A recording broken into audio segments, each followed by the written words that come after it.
coach is George Ashcraft. Our offensive coach, Jerry Levine. Offensive defensive line coach is Wayne Dupree.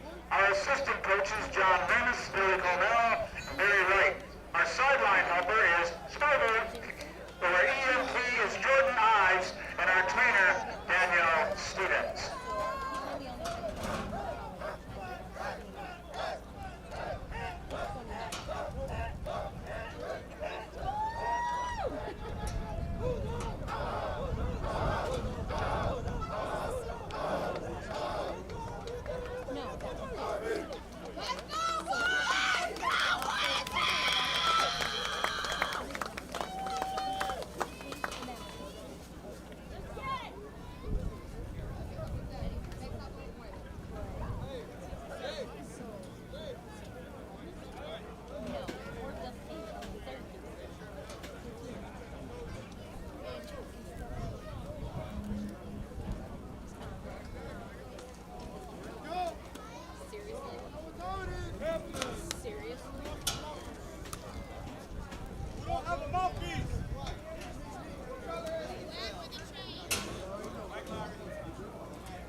Captains for tonight's game, Watertown Red and Black, Keaton Cleor, Joshua Lear, Jeremy Mesha, Connor Brown, and Chris Burke.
Right now, doesn't it?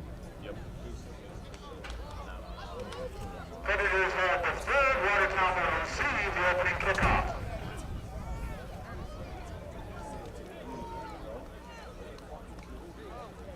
Officials Simmons.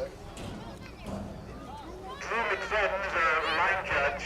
Ron Slade, field judge. Marty Miller, Wayne Rocha, and Nick Moffett, also side judge.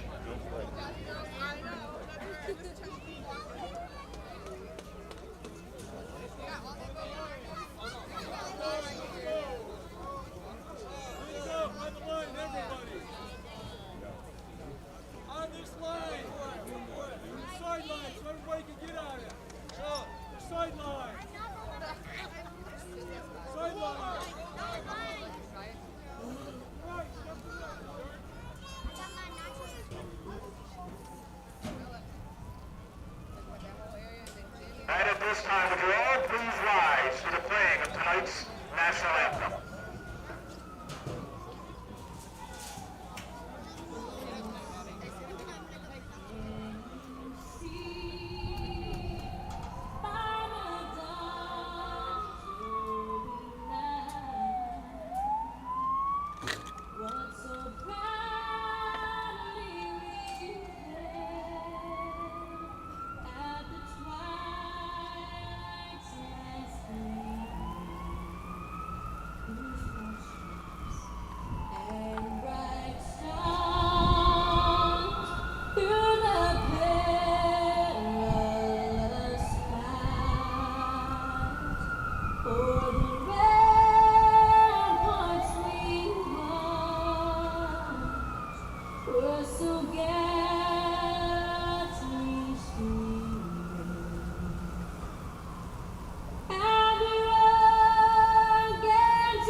Watertown Red and Black face off with the Upstate Predators out of Rochester, New York.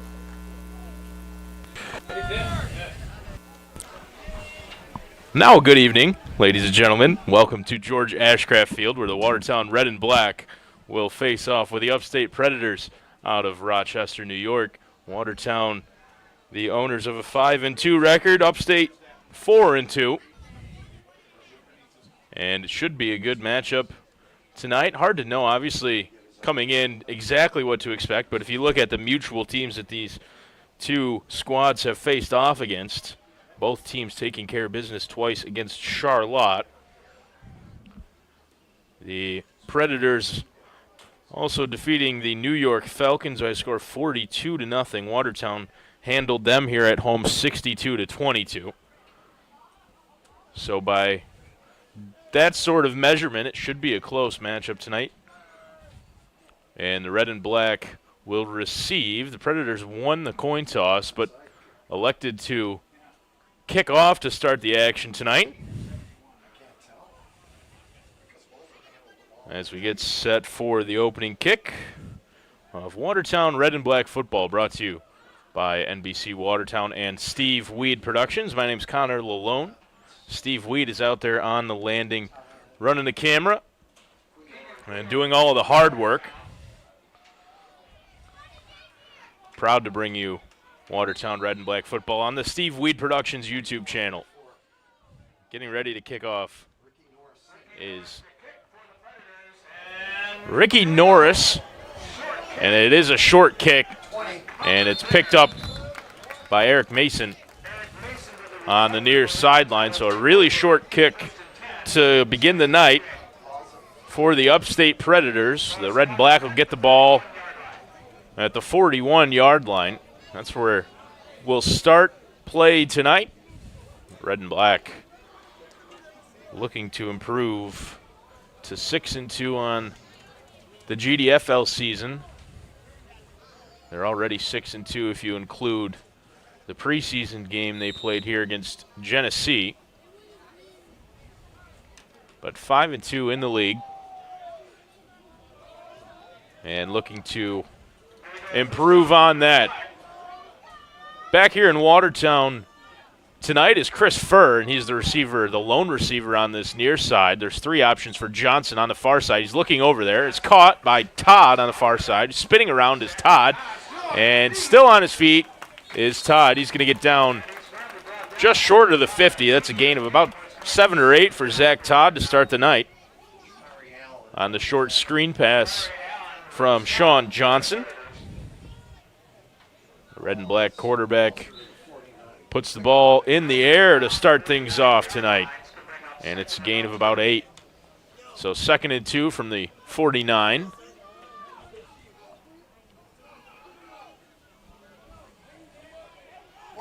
Snap, and Johnson picked it up. And he actually looks like he's going to fight forward for maybe half a yard. His helmet came off. Johnson wasn't ready for that snap. It was early. And Johnson did well to even fall on it. Ended up picking it up, tried to fight forward even a couple of yards. Instead, he gets maybe half a yard from one side of the 49 to the other. It'll be 3rd down and short for Watertown. Bit of a scare there as the ball came loose. But they're still in good position to pick up a first. Here's Johnson looking to pass.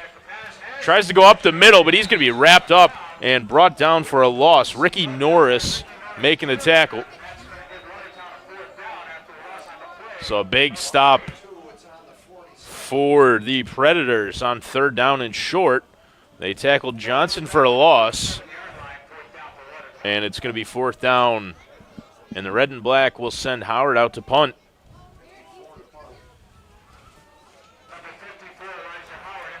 So after what looked like a pretty promising start for the red and black, the first play of the game was good for 8 yards, a reception for Zach Todd.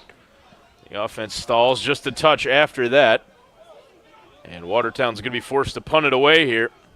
Good snap for Howard and an even better punt. Toppling end over end takes a really good bounce and going to be downed by Brandon Ray down there at about the 6-yard line. So that's an excellent punt for Watertown.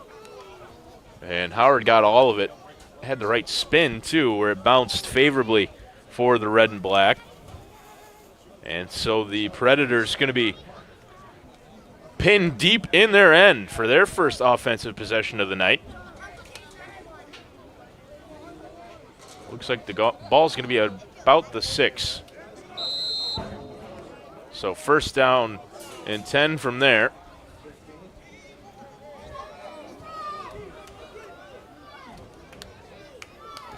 It's a 3-receiver set for the Predators.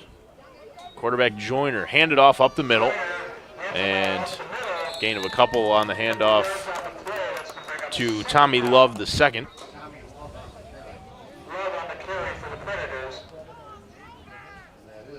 So quick handoff play for the Upstate Predators deep in their own territory after a really good Elijah Howard punt. Gain of about 2. It'll be 2nd down and 8. Joyner looking to pass, and it's caught on the far side and brought down very quickly. Nas Graves making the tackle on that far side, and they're maybe going to give the receiver about a yard or 2 on the reception for Jared Osterhout. for the Predators. We're down to 11.5 on the clock here in the first quarter. Motion in front of the quarterback. Joyner gets the snap now, looking to pass again to this near side, has his man caught and brought down quickly there, but Eddie Jackson's going to reel in enough to move the chains for the Predators. Good reception on this near side. Pass was thrown a little bit tall for Jackson, but he went up and got it and brought it back down, secured it, and picked up the first down. So it'll be 1st and 10. Ball's right on the 20-yard line for the Predators. Yeah, I had a little problem. Upstate's going to flood this near side. 3 receivers. It's a fake handoff. Pass is complete in the backfield, and now moving forward was the wide receiver, Sammy Diaz. And it looks like they're going to give Diaz about 9 yards on the reception of this near side. He picked that one up in the backfield and ran for 9. So it'll be 2nd down and 1 for the Upstate Predators here.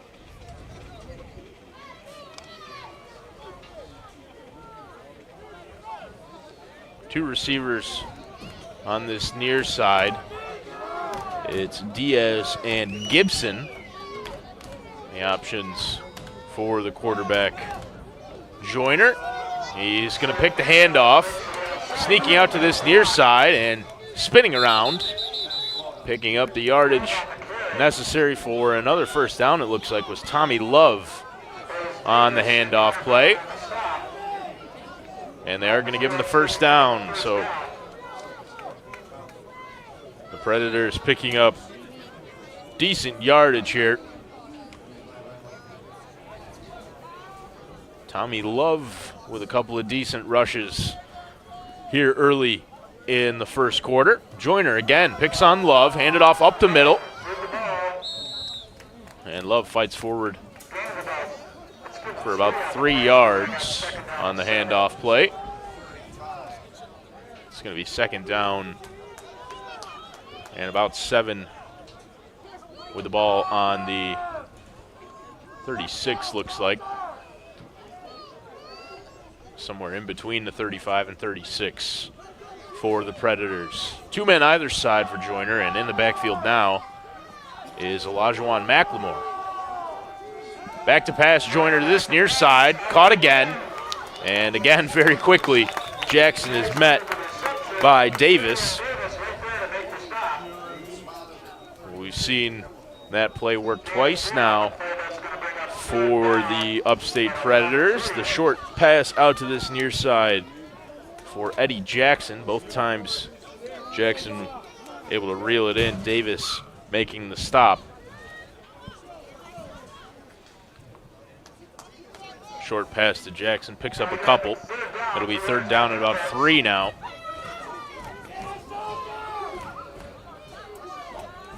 And movement on the line. And it looked like Watertown would be the guilty party here. We'll wait to see. And it is. Watertown jumped early on the line there, and that's going to be enough to move the chains and give Upstate another first down. Ball's going to be spotted at the 44-yard line for the Predators, who are taking their time, breaking out of the huddle now. Coming to this near side is Eddie Jackson as well as Sammy Diaz. And fake the screen pass, and it's handed off to McLemore, and he was tackled for a loss. That play doomed from the start. It looked like Joyner wanted to pass it to this near side, didn't really have anybody open, and decided he would hand it off to his running back, Olajuwon McLemore, who just like the quarterback had nowhere to go. Brought down for a loss of about 4. It'll be 2nd and 14. Ball on the 40-yard line for the Predators. Back to pass, Joyner looking to the far side, way up into the air. He's got his man, it's reeled in, and he's going to get all the way into the end zone. Jared Osterhout is going to get the Predators on the board first.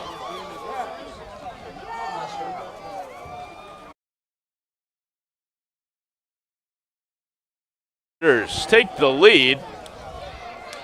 Take a look at it.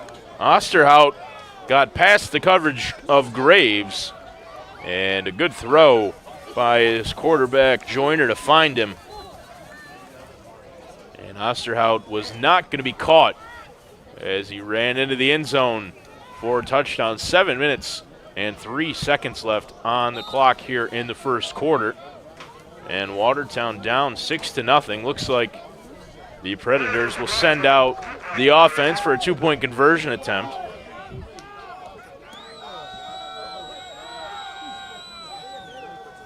Joyner fakes the handoff, looking out to that far side, spinning around now. Joyner under some serious pressure, gets the ball out into the end zone, incomplete. No 2-point conversion that time. That was really good coverage by Corey Smith for the red and black. So the 2-point conversion attempt, no good. But the Predators do take a lead, 6-0. We'll step aside as the teams get ready for kickoff. So 7:03 remaining in the first quarter. Upstate Predators 6, Watertown 0. Lots of things can make your engine light come on, besides your engine. A loose gas cap, a failed catalytic converter, even your transmission. At AMCO, we know how to diagnose and fix a problem no matter what it is. What makes your car's engine light come on can be confusing. Fortunately, where to take it isn't. That's AMCO. AA, MCO. Allen's Liquors and Wines, easy on, easy off, exit 48 off I-81. The oldest locally owned running liquor store in town. With over 30 years in the community, a large selection of New York State wines, New York State distilled products, it's a must you pop in and browse our superior selection of liquor and wine products, competitive prices, frequent sales, specials. You always will get a great deal at Allen's Liquors and Wines. Open late until 10 p.m. Monday through Saturday for your convenience. Sunday to noon to 8 p.m. Pop in!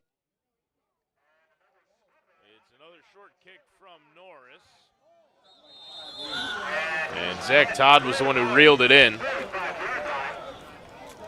And so Watertown again going to end up with decent field position to start after the short kick from Ricky Norris Jr. But the red and black find themselves trailing here 6-0 after an early touchdown for Jared Osterhout. He was wide open, got past the coverage of Graves pretty easily, and showed some good speed as well. As Graves is no slouch, he's definitely quick, and Osterhout couldn't be caught. Found his way into the end zone, and it's 6-0. Just under 7 minutes to play as Watertown starts here. Johnson over the middle, batted down, incomplete. Ricky Norris, the kicker, who got a hand of that one, knocked it down for an incompletion. Be 2nd down and 10 with 6 minutes and 54 seconds on the clock.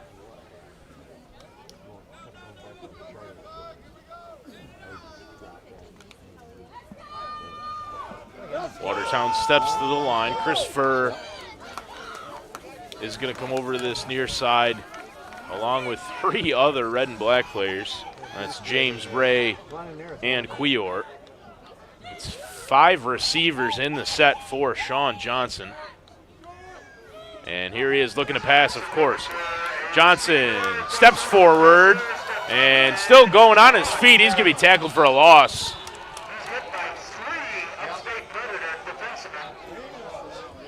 Parker involved in the tackle, as well as a couple other players for the Predators. Shamar Thompson Sr. involved, and Johnson's tackled for a 4-yard loss. It'll be 3rd down and 14 with the ball on the 41-yard line for the Red and Black. That's twice now we've seen Johnson try to evade some pressure and be unable to do so. It's 3rd down and long for Watertown. Again, 5 receivers in the set. This time it's 3 on the near side, 2 on the far, as Cuellar joins Todd to the left of Sean Johnson. Here he is looking at this near side, and pressure. He gets the ball away. It's going to be picked off, intercepted by Wilder. And the Predators are going to take the ball away. Sean Johnson was under some serious pressure and trying to avoid the sack. He threw it up in the air. Take a look here as the pressure got to him. Twice now in a row, Johnson under some serious pressure. That one just thrown up to nobody in particular. And Michael Wilder stepped in, scooped it up for an interception. And so the Predators get the ball on the 42-yard line with a 6-point lead, looking to add some more. 5 minutes and 49 seconds left on the clock here in the first quarter. 4 receivers, 2 either side for the quarterback Joyner, and whistle before the snap.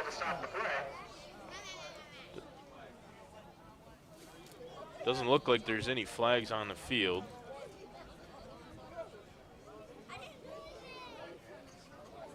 And signal is timeout called by the Red and Black. No, timeout called by the Predators. Well, initially he signaled in the direction of the defense, but then pointed towards the Predators bench. So Watertown in a bit of hot water here. Down 6-0, and been on the back foot for most of this first quarter. And Sean Johnson throwing an interception on this last offensive possession for the Red and Black, so they're unable to really get anything going offensively. And the Predators have the ball on the 42 with a 6-point lead.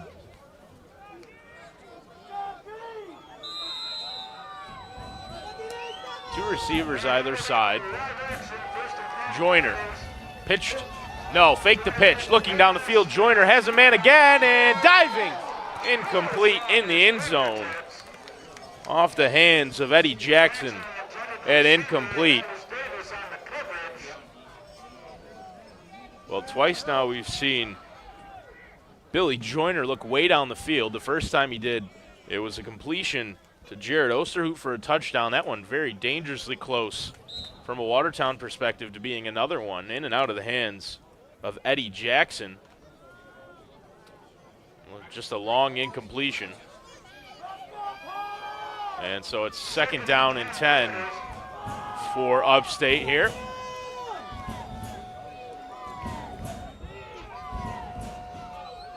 Long pause. Here's the snap. Joyner rolling out to his left.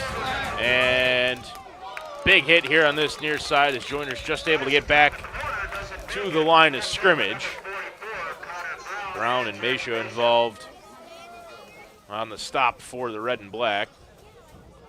And it looks like they're going to give Joyner a couple of yards on that play.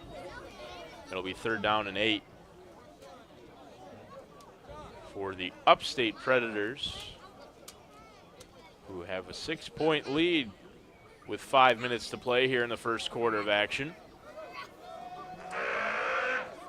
So now it's a big 3rd down situation for the Red and Black defense. They would love a stop here. Joyner's got 4 receivers to pick from. And stepping up, Joyner, short pass, caught over the middle. That's Osterhout on the catch, and Smith did enough to hold him up before he was forced out of bounds by Kirksey. And that's not going to be enough yardage for the first down. There is a flag down in the backfield. And it's a offensive holding against the Predators. Well, we've seen Billy Joyner have a lot of time in the backfield several times tonight. And that time, the reason Joyner had so much time in the backfield was because there was holding on the offensive line. And so it'll be 3rd down and long for the Predators. 4 minutes and 20 seconds left on the clock here in the first quarter. 3rd down and long. About 17 to pick up for the Predators. Joyner again with multiple options and movement on the line. That's going to back him up even further. Diaz went early.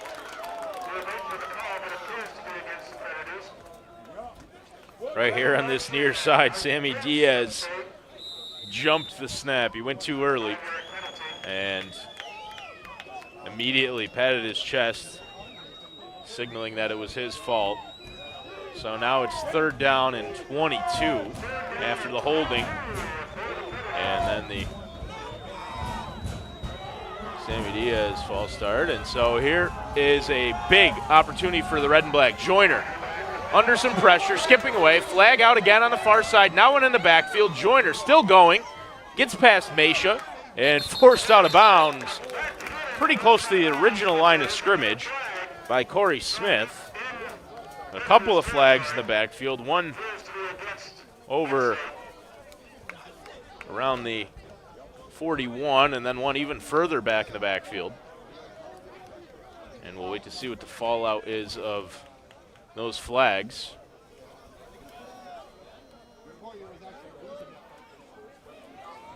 Both teams marching back, so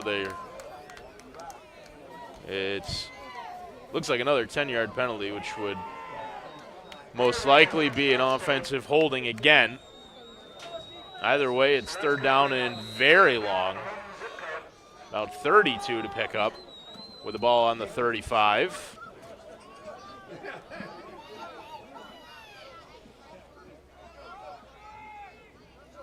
And so the Predators marched way back.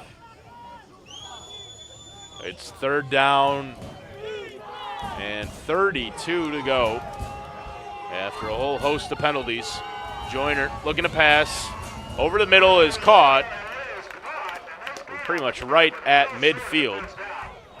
Pass reeled in by Michael Cota, who's got back up onto his feet and then immediately went right back down. So Cota down. Injured after the tackle by Kirksey. Sitting right at the 50.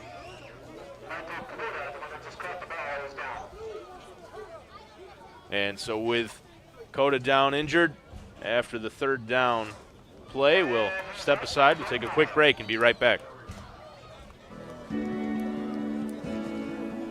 We are TYN. For over 70 years, we have empowered our customers with advanced machinery to transform the land around them. We are Branson for over 54 years. We have manufactured equipment to cultivate a rich provision from the soil. Today, we have united our companies and joined forces to create a global leader in agricultural solutions. Get your TYM tractor at Burville Power Equipment.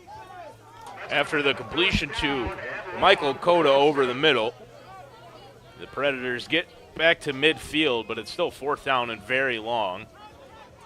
And we'll see what they decide to do here in this situation. It looks as though the offense is staying out there, which shouldn't be maybe too much of a surprise based on the way their 2 kickoffs have gone tonight. Neither of those have been very successful. Flag comes out on that far sideline.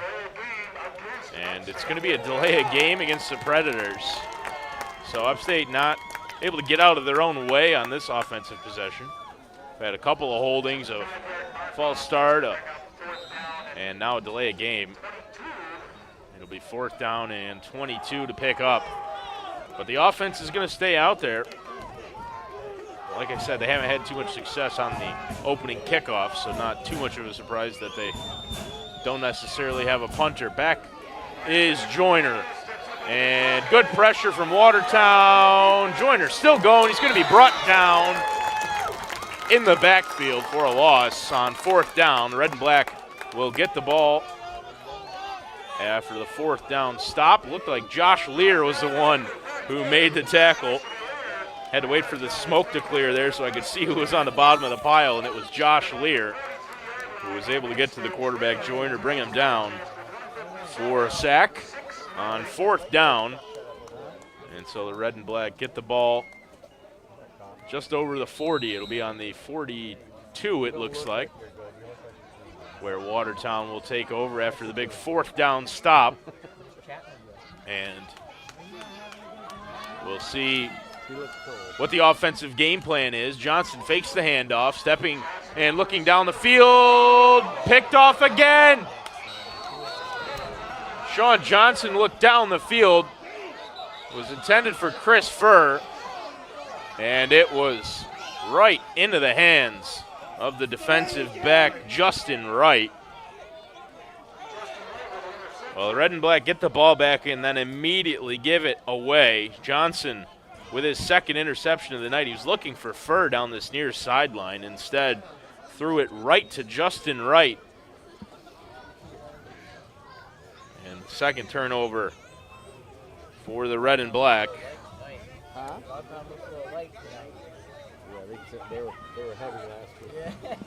And Watertown's defense will have to go to work again after they did a really solid job in that last possession. The red and black defense is forced back on the field almost immediately. And a couple of guys a little late getting out there. They're going to get out there in time. That's Williams and Kirksey. A couple of safeties who get out there late for the red and black. Joyner handed off. Sneaking out to this near side. Now cutting back and diving forward pretty close to 1st down yardage is Tommy Love, the 2nd. And they're going to give him about 9. So it'll be 2nd down and 1 after the handoff to Love.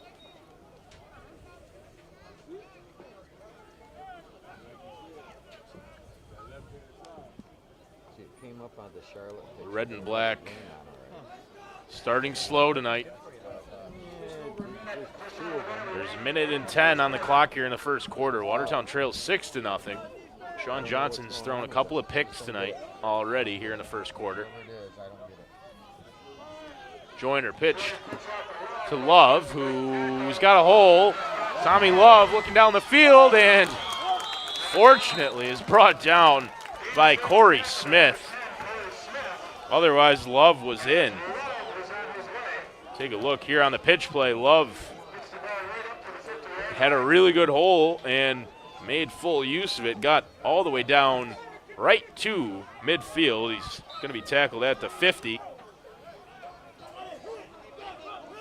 And as public address announcer Bob Moore here said, a game-saving tackle. It very well could have been. That would have been another touchdown here early in the 1st quarter for the Predators if Smith hadn't gotten involved. 1st down and 10. Joyner faked the pass, handed off to Love, and looks like a holding going to be called on this near side. And Love brought down by Mesha and Smith. Kirksey in there. But the flag came out right here on this near side, and I'm pretty certain it's going to be a holding against Eddie Jackson. Jackson was trying to block for his running back, Love, and just got a little bit too much of the man on this near side. The officials are having a discussion, but it is a holding against Jackson, so the pitch play will be negated. And we'll move 10 yards back for the Predators, but that won't happen until we start the 2nd quarter of play. We're at the end of 1, and Watertown trails by a score of 6-0 against the Upstate Predators.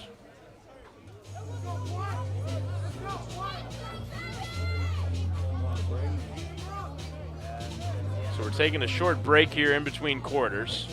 And as the teams get ready, we'll step aside quick and be right back.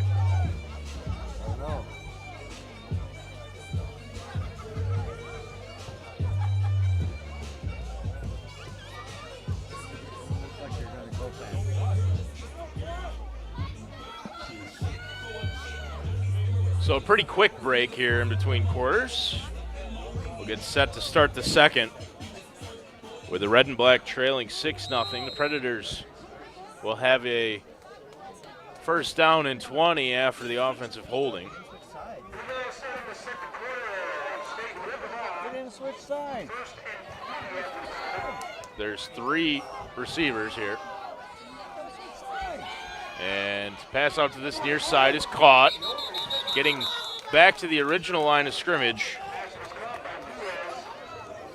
was Sammy Diaz.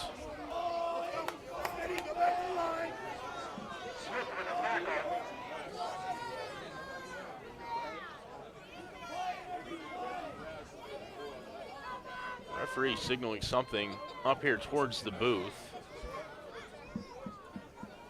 It's not a signal that I've ever seen before in my life. But we did notice that the teams didn't switch sides at the end of the first quarter, but they let Upstate run a play to start the second quarter. And it looks like now we are going to switch sides. So Upstate should be going from left to right here to start the second quarter. As we try to figure this out, we'll step aside and be right back. Just like you, our family's health is very important to us. One way to improve the air quality in your home is to regularly have the ductwork cleaned. Colello Air Technologies can help with certified professionals in state-of-the-art technology and equipment. Colello Air Technologies also offers mold remediation, water damage restoration, fire and smoke remediation caused from storms, broken pipes, fires, and water backups. Call Colello Air Technologies today to make an appointment.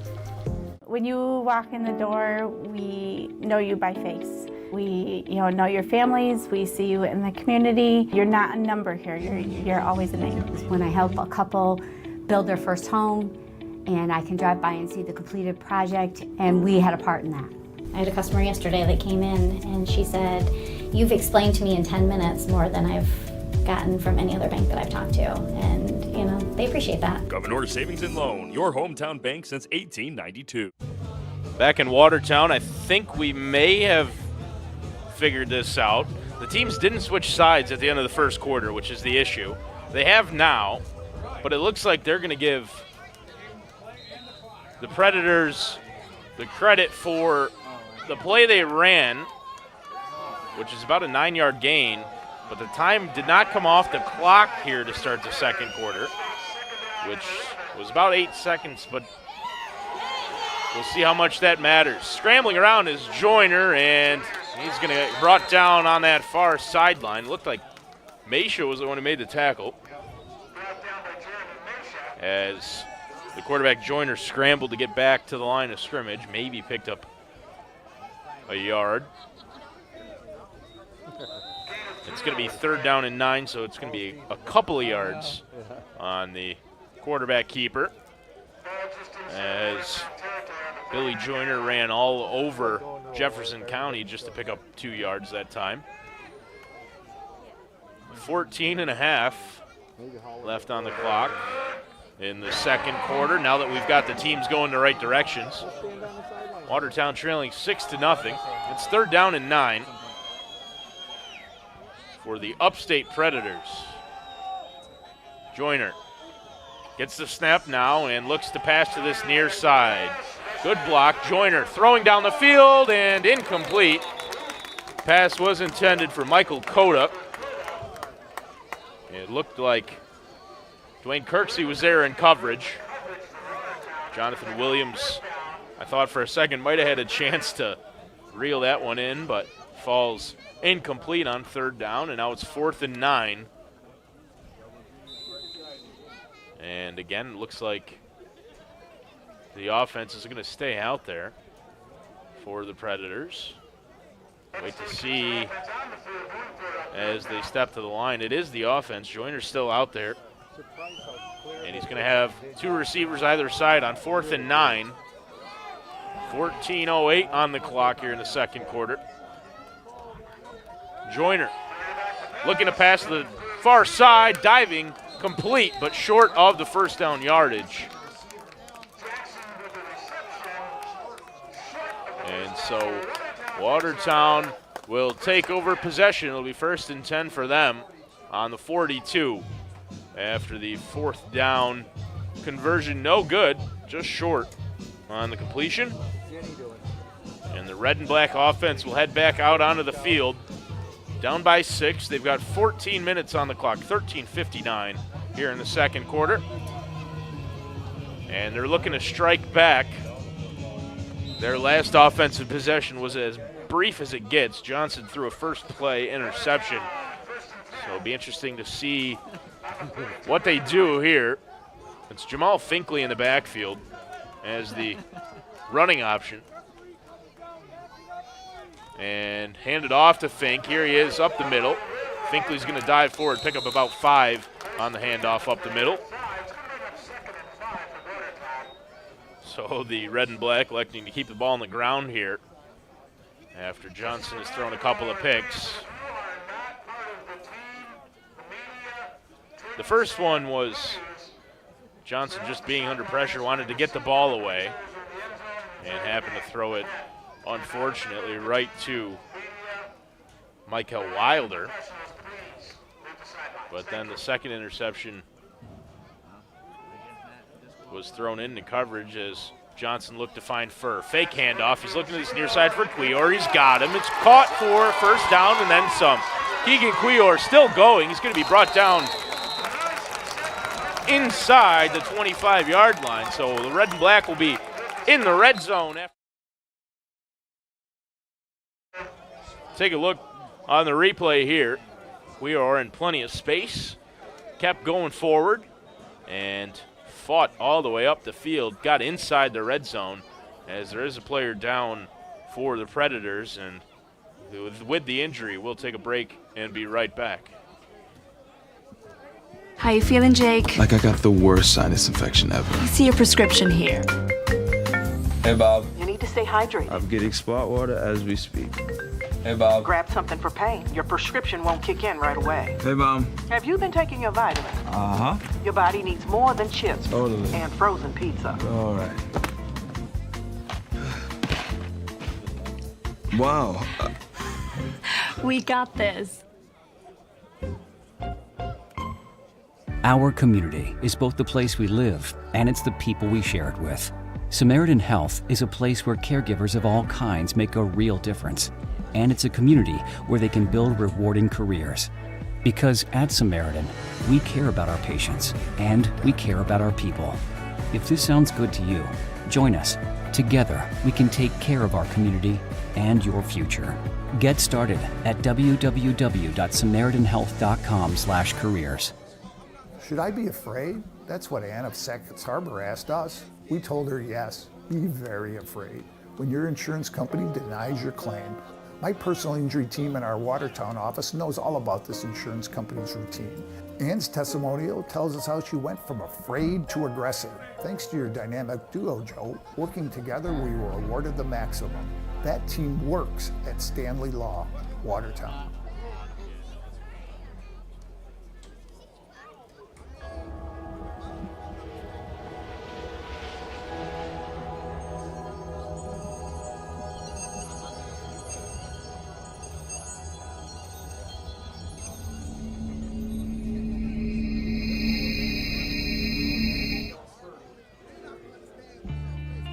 Lots of things can make your engine light come on, besides your engine. A loose gas cap, a failed catalytic converter, even your transmission.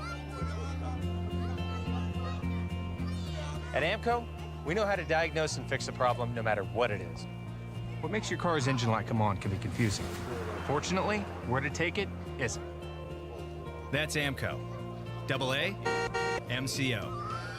Allen's Liquors and Wines, easy on, easy off, exit 48 off I-81. The oldest locally owned running liquor store in town. With over 30 years in the community, a large selection of New York State wines, New York State distilled products, it's a must you pop in and browse our superior selection of liquor and wine products, competitive prices, frequent sales, specials. You always will get a great deal at Allen's Liquors and Wines. Open late until 10 p.m. Monday through Saturday for your convenience. Sunday to noon to 8 p.m. Hop in!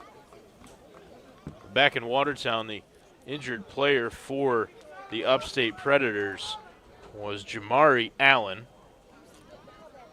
who is now up and being assisted off the field.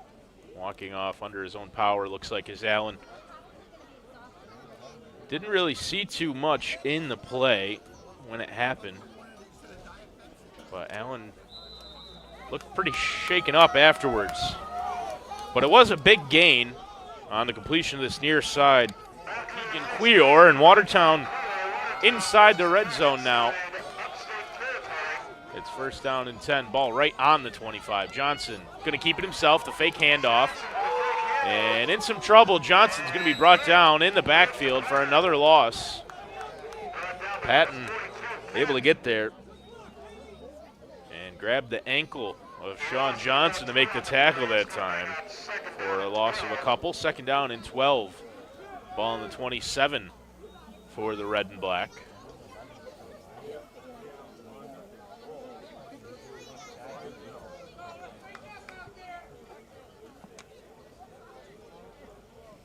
Finkley in the backfield with the quarterback Johnson.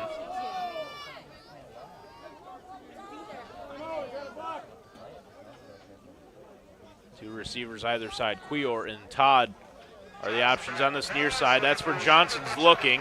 Now over the middle, caught by Todd. And big hit laid on Zach Todd by Lawrence. Here's another look at it here on the completion over the middle. Todd picked up enough for the first down, and he paid the price for it too. Big hit was laid after making that catch. And it was Wilson Sr. Got the right shoulder in to lay out Zach Todd, but not until after he had picked up enough for a first down. First and 10, ball on the 12 for the red and black, who are looking to even the score here, down 6-0. Johnson pitched to Finkley on this near side. Jamal Finkley is going to be brought down by a couple of players for the Predators. Involved initially on the tackle was Patton. And they're going to give Finkley a couple of yards. It'll be second down and 8. Ball's pretty much right on the 10-yard line. As we're under 11 minutes to play in the second quarter. Red and black trailing by a score. The Predators went for 2 after the touchdown for Osterhout and came up short. So 6-0 the score.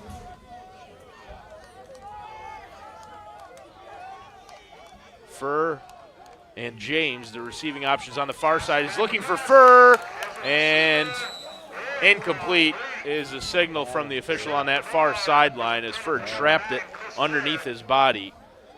He was in some space. Chris Furr had a chance there, but the throw was thrown too low for him to reel it in before it hit the ground. And an incompletion brings up third down and 8 from the 10 with 10.5 minutes to go in the second quarter.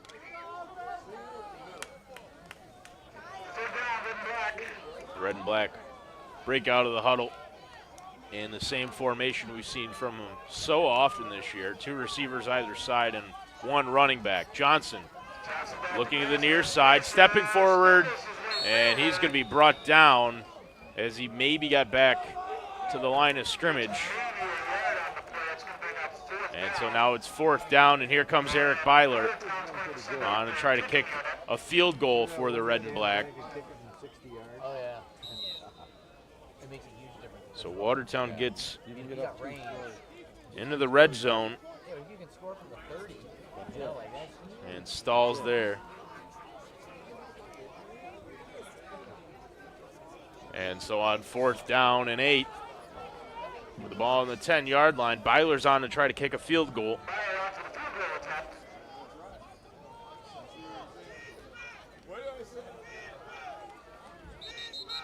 And whistle. And delay game called against Watertown. So that's going to back Byler up. It's a needless penalty for the red and black to take there, and it just makes it more difficult for Byler. You get frustrated. So now the ball on the 20-yard line. And then we're going to move it back. Just move back up to the 15, looks like. Which makes sense. It should be a 5-yard penalty. Place the emphasis on the word should. Good snap for Byler, and his kick looks pretty good. And the kick from Eric Byler is good. So it's 6-3. Watertown cuts the lead in half for the Predators. They get down into the red zone, can't find their way into the end zone, but Eric Byler does make the extra point. So Watertown trailing 6-3 now. We'll take a break and be right back for the kickoff. We are TYN. For over 70 years, we have empowered our customers with advanced machinery to transform the land around them. We are Branson for over 54 years. We have manufactured equipment to cultivate a rich provision from the soil. Today, we have united our companies and joined forces to create a global leader in agricultural solutions. To your TYM tractor at Burville Power Equipment. Back in Watertown, we get set for a kickoff following Eric Byler's field goal.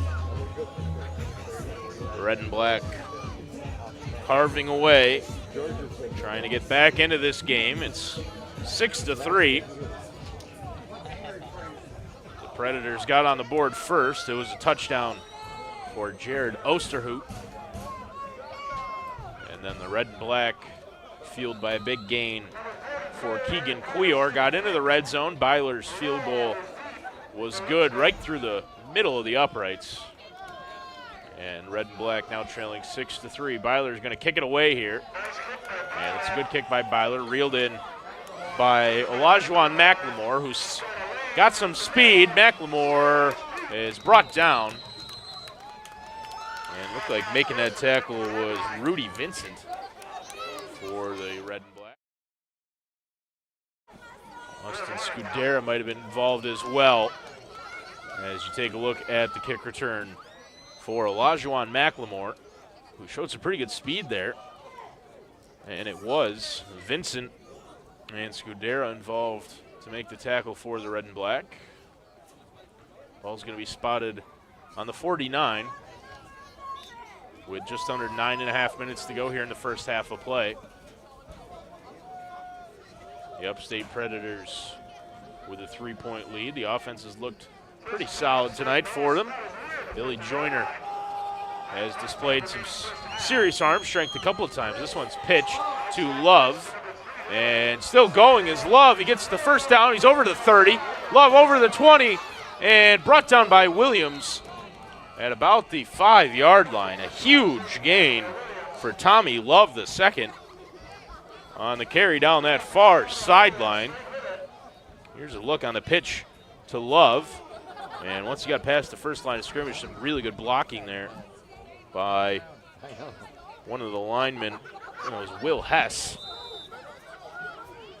And Love got all the way down to the 5-yard line on a huge gain, about a 44-yard rush for Tommy Love the second.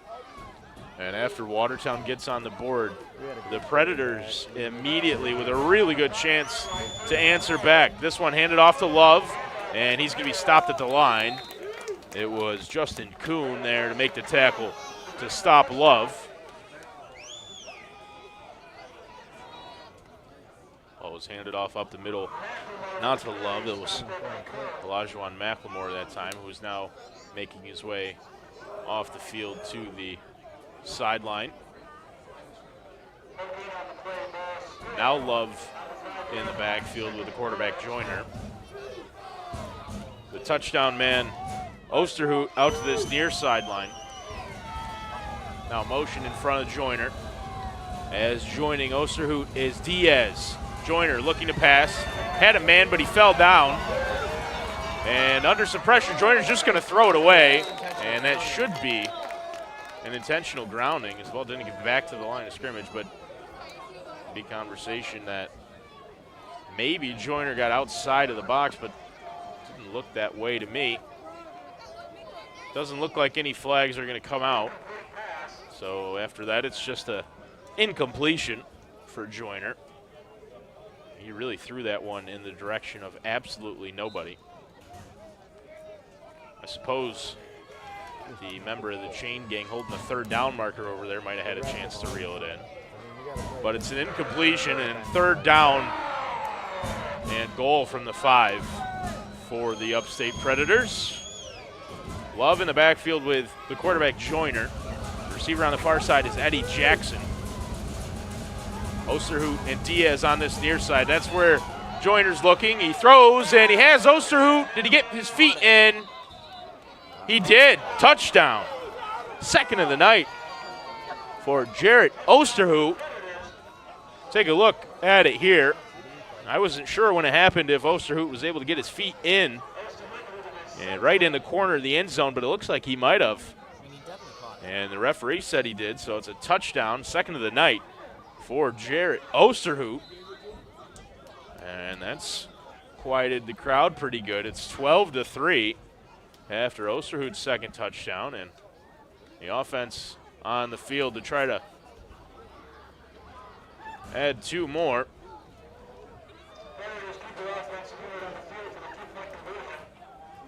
Osterhout on this near sideline. It's going to be picked up by McCray. In the backfield is Love. And looking to pass, Joyner throws it way up and has this man who backs his way into the end zone, Diaz. Reeled it in and then took the step backwards he needed to find his way into the end zone. And so the Predators take a 14-3 lead on the second touchdown of the night for Jarrett Osterhout. Watertown with work to do here. 7.5 minutes to go in the second quarter. We'll step aside and be back for the Predators kicking the ball away back to Watertown. Just like you, our family's health is very important to us. One way to improve the air quality in your home is to regularly have the ductwork cleaned. Colello Air Technologies can help with certified professionals in state-of-the-art technology and equipment. Colello Air Technologies also offers mold remediation, water damage restoration, fire and smoke remediation caused from storms, broken pipes, fires, and water backups. Call Colello Air Technologies today to make an appointment. When you walk in the door, we know you by face. We, know your families. We see you in the community. You're not a number here. You're always a name. When I help a couple build their first home, and I can drive by and see the completed project, and we had a part in that. I had a customer yesterday that came in and she said, "You've explained to me in 10 minutes more than I've gotten from any other bank that I've talked to." And, they appreciate that. Governor Savings and Loan, your hometown bank since 1892. Back in Watertown, the red and black trailing 14-3. Norris boots this one away. We hadn't seen very good kicks from him tonight, but that one's going to get down inside the 5 where Keegan Queer is going to pick it up. And Keegan is going to do some really solid work considering where he picked that ball up. Ball's at about the 21 where Queer was eventually reeled in. That was a really good kick from Norris. His first 2 of the night were nothing like that one. That one was booted down inside the 5-yard line is where Queer actually picked it up. He returned it about 17 yards to the 21, which is where Watertown will try to get something going offensively. They got down into the red zone and settled for a field goal their last time. And then almost immediately gave up another touchdown to Jarrett Osterhout. Then the 2-point conversion was good on the completion to Sammy Diaz. And the score 14-3. This one handed off to Washington. And Washington's going to be tackled pretty much right at the line of scrimmage. Handoff play up the middle for the big running back, Eric Washington. And that's a hard-fought yard. It'll be 2nd down and 9 for the red and black. I just had chicken parm. Quior and Todd on the near side. Fur and James on the far side, with Washington now in the backfield for Sean Johnson, who's got a couple of picks. Looking to pass, has some time, good blocking. Johnson thrown over the middle, incomplete. He was looking for Samaj James, who was running over the middle of the field. And that one fell in at his feet. Incomplete. It'll be 3rd down and 9 for the red and black. You like hot dogs charged? Give me a couple charged hot dogs. Yep. Whatever's left. That's about as much time as we've seen Johnson have all night back there, but he didn't make the greatest of throws over the middle, incomplete. And it's 3rd down and 9 as the red and black step up. Same personnel in the same spots for Watertown. And it looks like the Predators are bringing it, and they are. Johnson passing too tall through the hands of Zach Todd. And incomplete. Todd would have picked up what looked like enough for a 1st down that time if he had been able to reel it in. And the ball went through his hands, fell incomplete. And so the red and black will send Howard back out there to punt it away again. Not the offensive set they would have been looking for after the defense has been out there a lot here in the first half of play. It'll be Howard to punt. And back to return for the Predators is Sean Gibson. Howard gets a good punt away again. And that one bounces, gets past Gibson, who thinks better of picking that one up. It's going to be downed at about the 24-yard line by Brandon Ray. So again, just a really good punt for Elijah Howard. Booms it all the way down inside the 25. It'll be 1st down and 10 for the Predators from the 24-yard line with 6 minutes and 21 seconds on the clock in the 2nd quarter of play.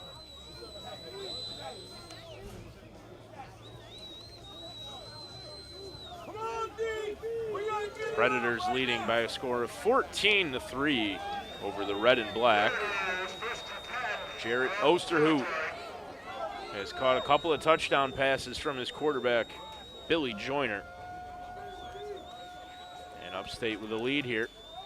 Joyner pitched out to Love on that far side. He's going to be brought down eventually.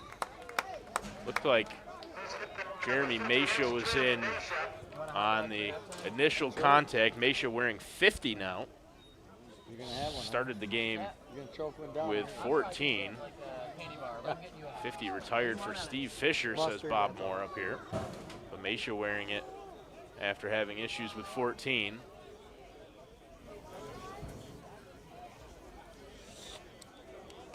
Be a gain of about 2, so 2nd down and 8 from the 26. 2 receivers on this near side. It's Cota and Diaz. Fake pass, and now under some pressure, Joyner rolling around and skips pass, still going. Joyner on his feet. He's going to get over the line of scrimmage. He's going to pick up the 1st down and then get out of bounds. Smith pushed the quarterback Joyner out of bounds. Take a look at it here. And a couple different times looked like Joyner might be wrapped up, but he snuck through and got all the way down to the 35 before stepping out of bounds, picking up a first down for the Predators.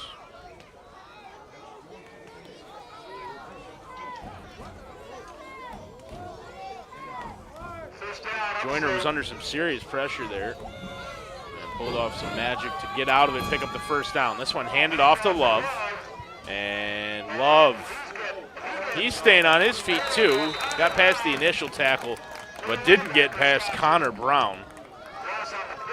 So Love tackled for a loss. He's second down and 12. Ball on the 33. Be second down for the Predators with 4 minutes and 20 seconds on the clock here now in the second quarter. Second down and 10 for Upstate.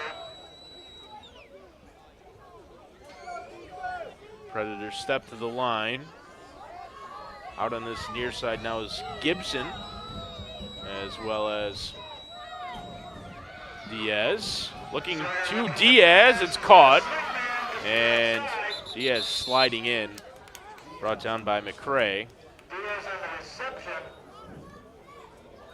That's enough for another first down for the Predators. The clock running here.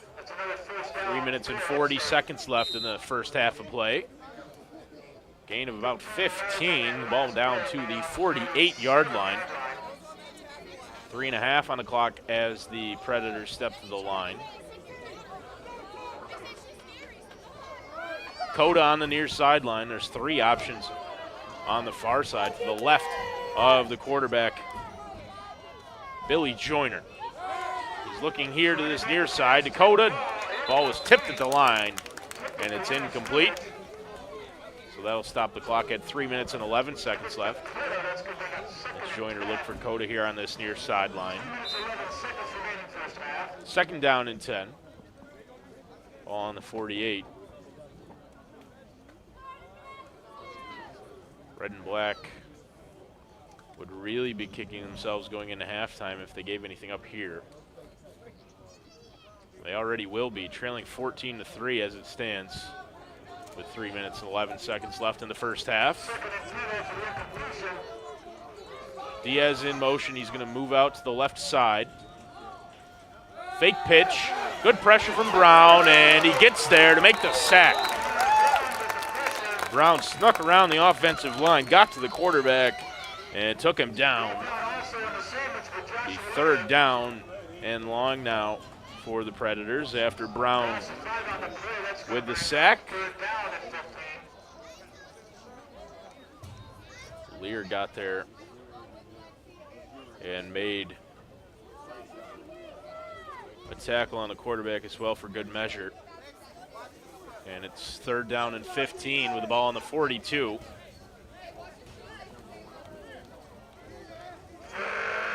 Under 2.5 to go in the first half of play. Receiver on this near side is Gibson.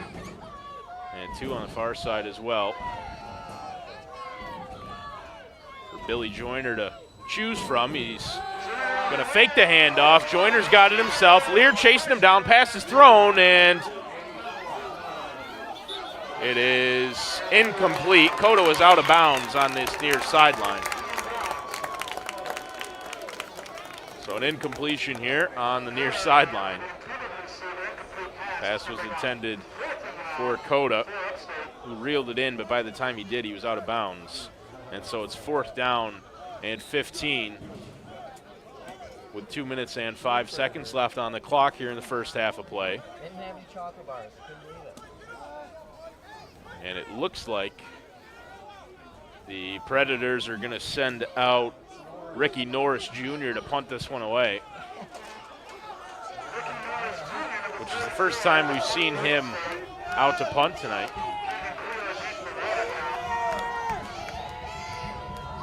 Norris at about the 29. Good snap. Low punt. And it's going to roll and be downed at about the 34 or 33 yard line. So that's where Watertown will get the ball.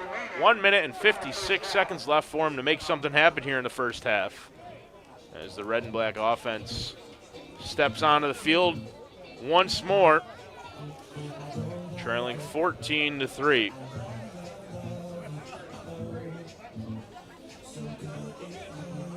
Ball on the 33-yard line, a punt of about 24 yards for Ricky Norris. And the red and black would love to punch one in here, or at least get close enough to give Byler a chance to kick another field goal. And now we have a whistle for what might have been the 2-minute warning. But the 2-minute warning should have happened before Watertown stepped onto the field. It would have been in between the possession change. Johnson back to pass, looking to this near side. It's caught by Cuellar. And Keegan still on his feet. And he's brought down by a combination of DeAnthony Terrell and Justin Wright. Gain of 2 on the reception for Cuellar. Clock running down to 1.5 minutes now in the first half. His last game, he probably didn't stop that. 2nd and 8. Exactly.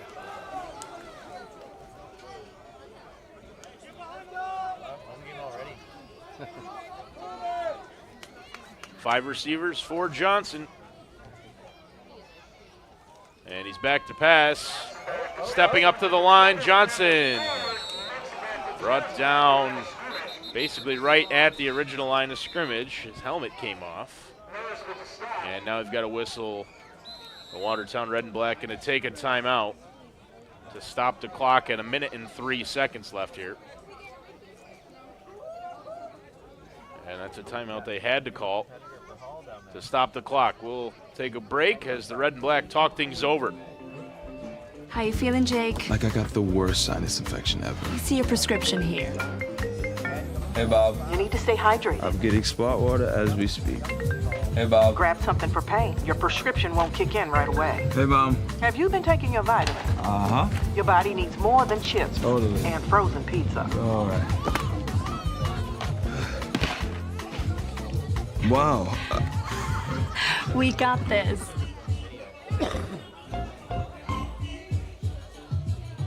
Back in Watertown after the Red and Black called timeout to stop the clock with 1 minute and 3. It'll be 3rd down and 8 for him. Johnson got back to the line of scrimmage and then no more as he tried to sneak his way through trouble, get up the middle.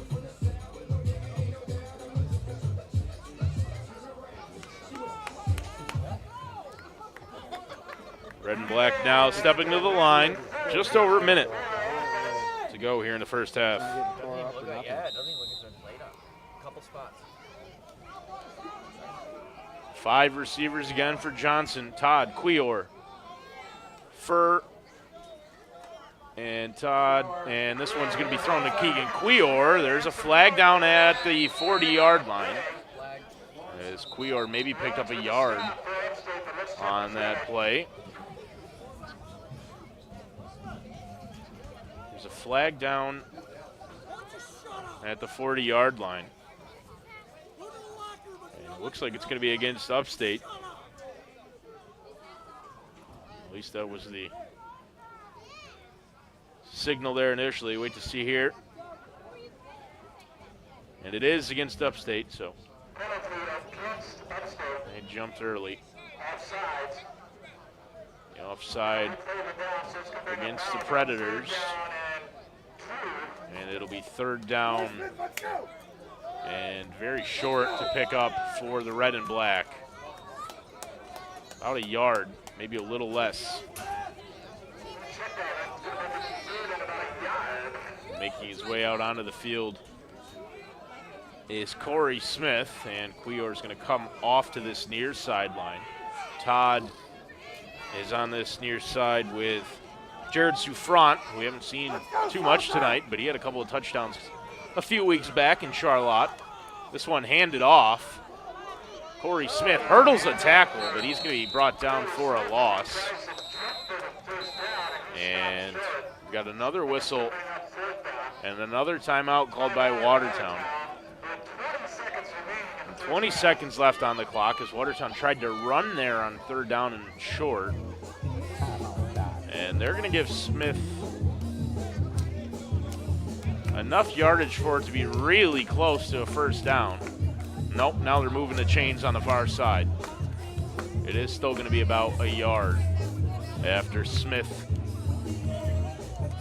tried to hurdle a tackle, but he didn't really get anywhere. The red and black taking that timeout again to stop the clock, but it looks like Howard's going to come out to punt this one away with 20 seconds left. Looks like there's quite a bit of confusion on this red and black sideline as Howard's out to punt it away with 20 seconds left in the 1st half. After the timeout, red and black looking to punt it away. Good snap, and Howard gets a good punt off again. And picked up at the 20 by Jackson. Eddie Jackson loses his footing. He's brought down at the 25. There is a flag down over on the 20-yard line, which is right where Jackson picked the ball up.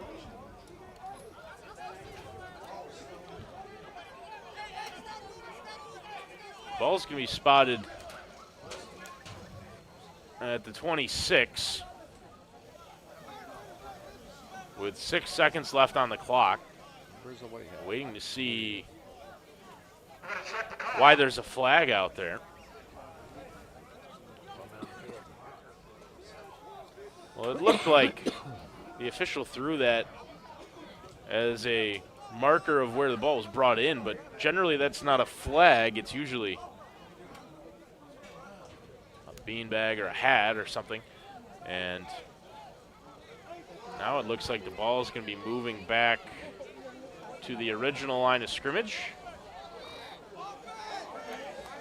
And so we're marching yardage off from the original line of scrimmage, which means it's a defensive penalty on the punt. The ball's going to be moved forward to the 47-yard line.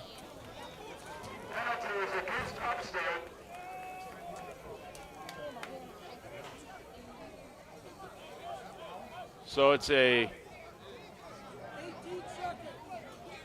18 seconds. It's a flag against the Predators as head coach George Ashcraft comes over to tell us to put 18 seconds on the clock.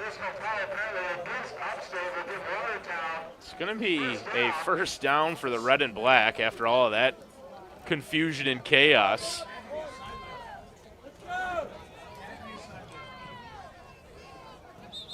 We're still having conversations here as the officials are going to gather and huddle up here on this near side.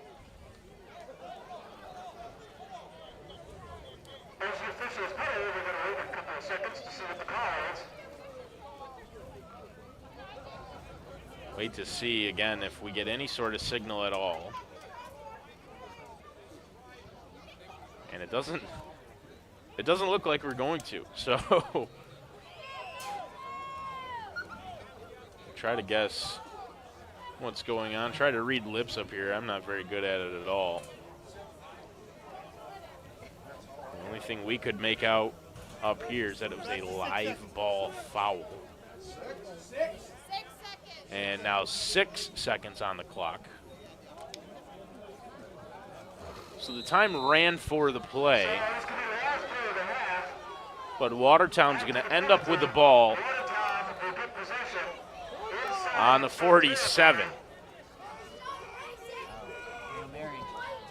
Johnson throwing, caught. Chris Furr steps out of bounds with 2 seconds left. So the red and black will move up the field. Chris Furr picked up the first down. I think that the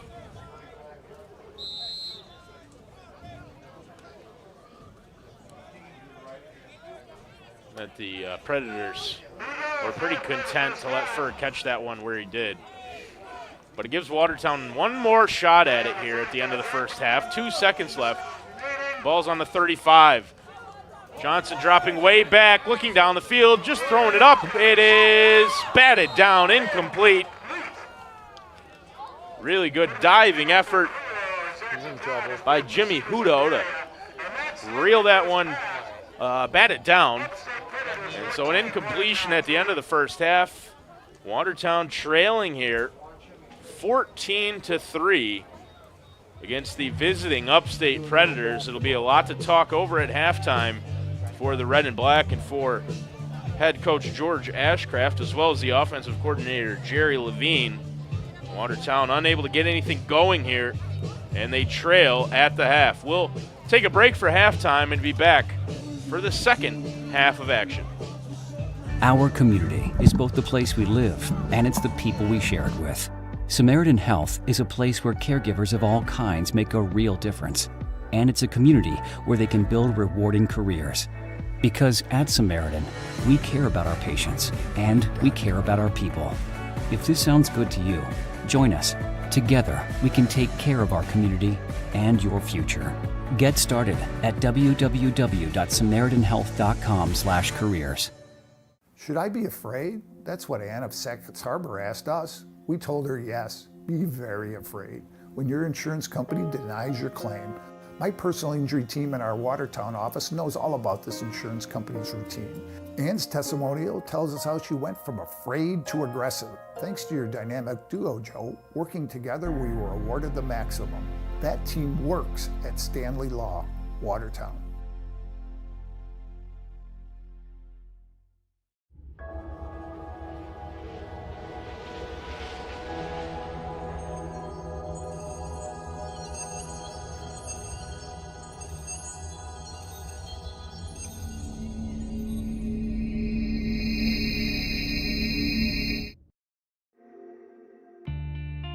Lots of things can make your engine light come on, besides your engine.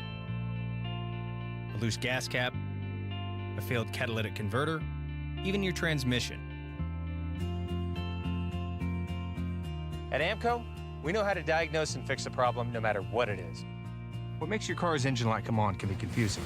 Fortunately, where to take it isn't. That's AMCO. AA, MCO. Allen's Liquors and Wines, easy on, easy off, exit 48 off I-81. The oldest locally owned running liquor store in town. With over 30 years in the community, a large selection of New York State wines, New York State distilled products, it's a must you pop in and browse our superior selection of liquor and wine products, competitive prices, frequent sales, specials. You always will get a great deal at Allen's Liquors and Wines. Open late until 10 p.m. Monday through Saturday for your convenience. Sunday to noon to 8 p.m. Pop in! We are TYN. For over 70 years, we have empowered our customers with advanced machinery to transform the land around them. We are Branson for over 54 years. We have manufactured equipment to cultivate a rich provision from the soil. Today, we have united our companies and joined forces to create a global leader in agricultural solutions. Get your TYM tractor at Burville Power Equipment.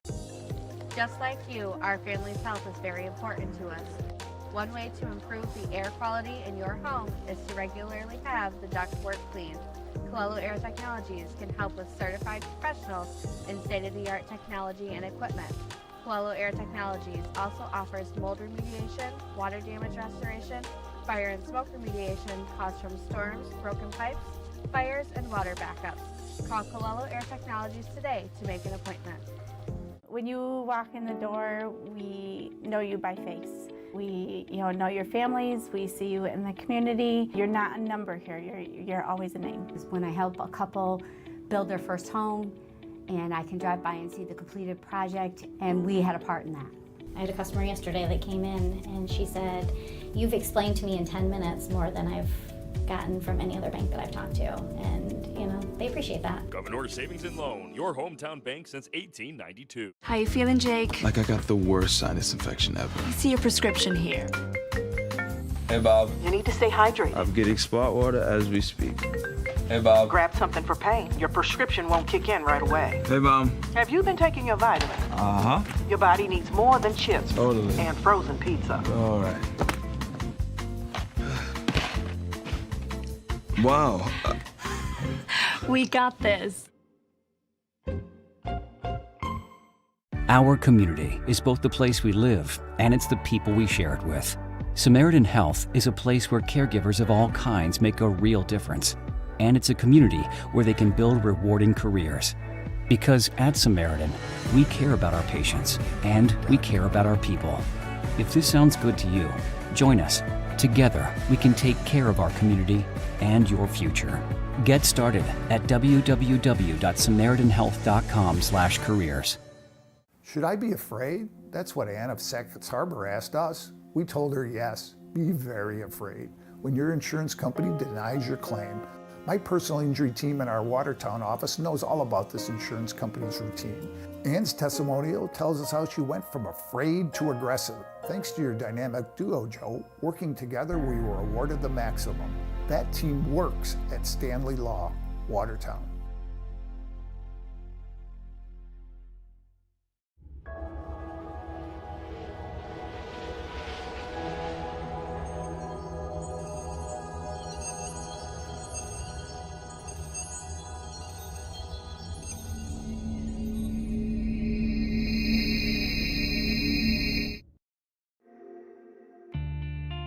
Lots of things can make your engine light come on, besides your engine. A loose gas cap, a failed catalytic converter, even your transmission. At AMCO, we know how to diagnose and fix a problem no matter what it is. What makes your car's engine light come on can be confusing. Fortunately, where to take it isn't. That's AMCO.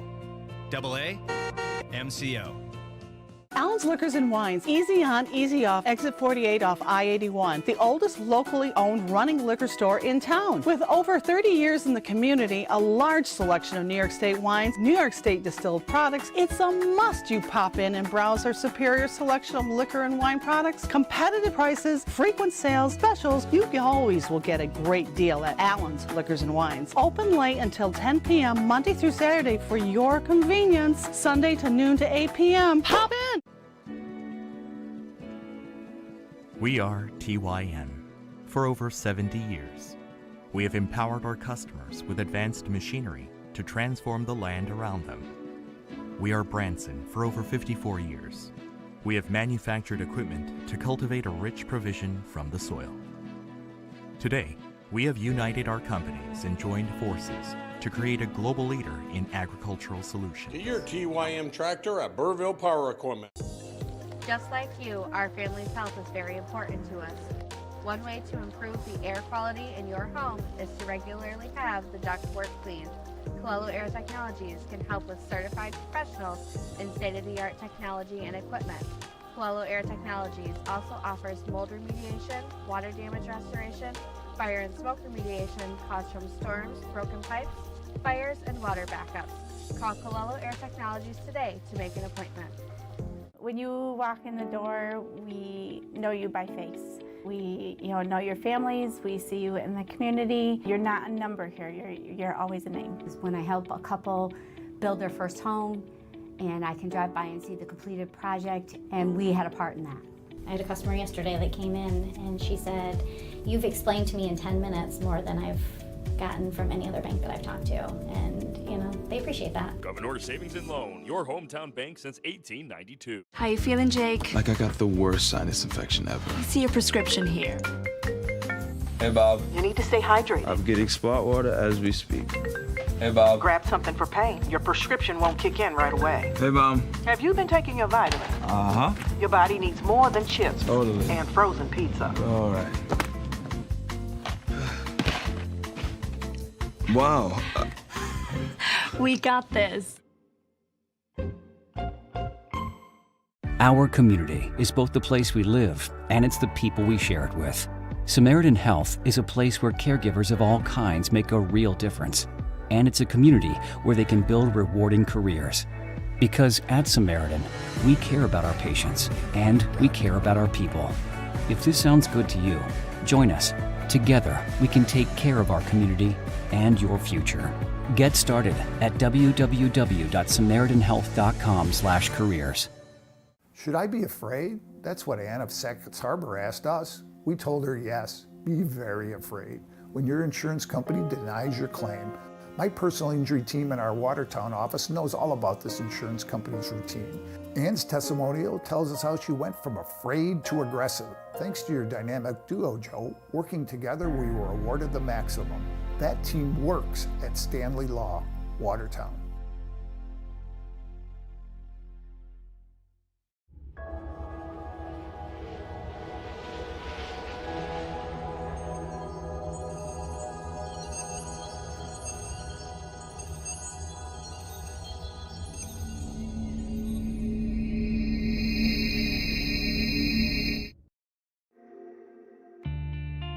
Lots of things can make your engine light come on, besides your engine.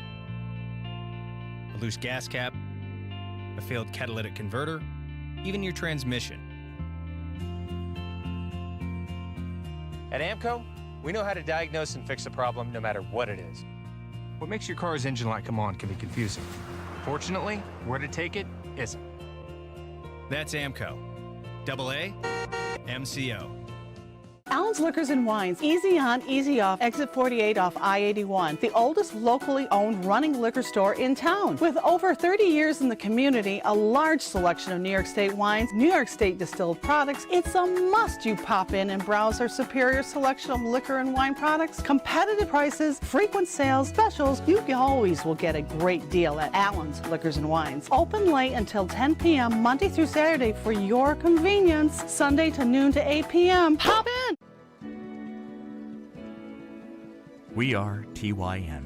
For over 70 years, we have empowered our customers with advanced machinery to transform the land around them. We are Branson for over 54 years. We have manufactured equipment to cultivate a rich provision from the soil. Today, we have united our companies and joined forces to create a global leader in agricultural solutions. Get your TYM tractor at Burville Power Equipment. Just like you, our family's health is very important to us. One way to improve the air quality in your home is to regularly have the ductwork cleaned. Colello Air Technologies can help with certified professionals in state-of-the-art technology and equipment. Colello Air Technologies also offers mold remediation, water damage restoration, fire and smoke remediation caused from storms, broken pipes, fires, and water backups. Call Colello Air Technologies today to make an appointment. When you walk in the door, we know you by face. We know your families, we see you in the community. You're not a number here, you're always a name. When I help a couple build their first home and I can drive by and see the completed project, and we had a part in that. I had a customer yesterday that came in and she said, "You've explained to me in 10 minutes more than I've gotten from any other bank that I've talked to." And, they appreciate that. Governor Savings and Loan, your hometown bank since 1892. How you feeling, Jake? Like I got the worst sinus infection ever. I see your prescription here. Hey, Bob. You need to stay hydrated. I'm getting spot water as we speak. Hey, Bob. Grab something for pain. Your prescription won't kick in right away. Hey, Mom. Have you been taking your vitamins? Uh-huh. Your body needs more than chips. Totally. And frozen pizza. All right. Wow. We got this. Our community is both the place we live and it's the people we share it with. Samaritan Health is a place where caregivers of all kinds make a real difference. And it's a community where they can build rewarding careers. Because at Samaritan, we care about our patients and we care about our people. If this sounds good to you, join us. Together, we can take care of our community and your future. Get started at www.samaritanhealth.com/careers. Should I be afraid? That's what Ann of Sackett's Harbor asked us. We told her yes, be very afraid. When your insurance company denies your claim, my personal injury team in our Watertown office knows all about this insurance company's routine. Anne's testimonial tells us how she went from afraid to aggressive. Thanks to your dynamic duo, Joe, working together, we were awarded the maximum. That team works at Stanley Law, Watertown.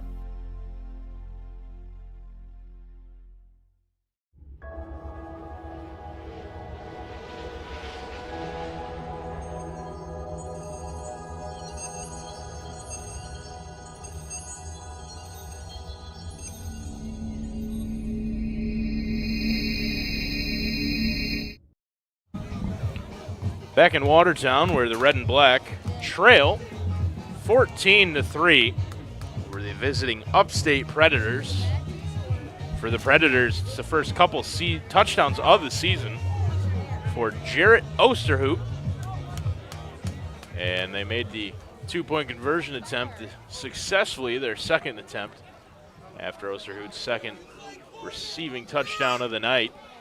And so it's 14-3, the 3 points for Watertown scored on an Eric Byler field goal. And as we get set for the start of the second half of play, there's work to do for this red and black team. Had a long conversation on this near sideline before they headed back over towards the locker room at halftime. And it'll be interesting to see how they respond. It's not a situation they've been in too often this year where they've trailed really ever, and especially not at halftime, other than a couple of games against Syracuse, which have been their only 2 losses of the year. Watertown received to start the game.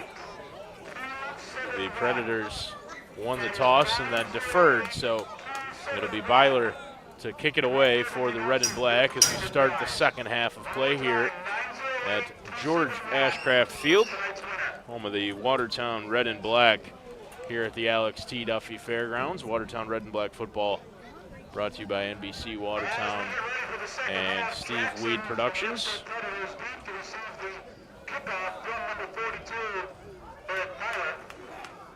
Byler looks set now to kick it off.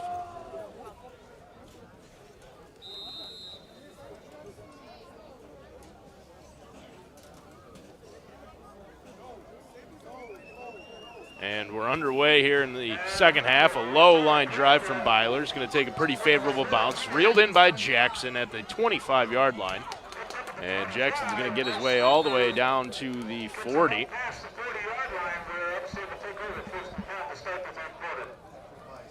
So a good return of about 15 yards on the kick for Eddie Jackson. And the Predators will get the ball to start the second half of play. And they've got a 14-3 lead over the red and black. Off this near sideline is Raheem Love, who come up a little bit lame here for the red and black. He's being assisted and now taking a seat as he limped off. Something to keep an eye out for the red and black. This one handed off to Love right up the middle, and he's got nowhere to go. He's brought up and tackled for a loss. Tommy Love, the second on the handoff, is going to be wrapped up for a loss of about a yard. So it'll be second down and 11. Mesha and Lear in making the tackle. Jeremy Mesha again wearing 50 now instead of the usual 14. Had a uniform issue in the first half. Second down and 11.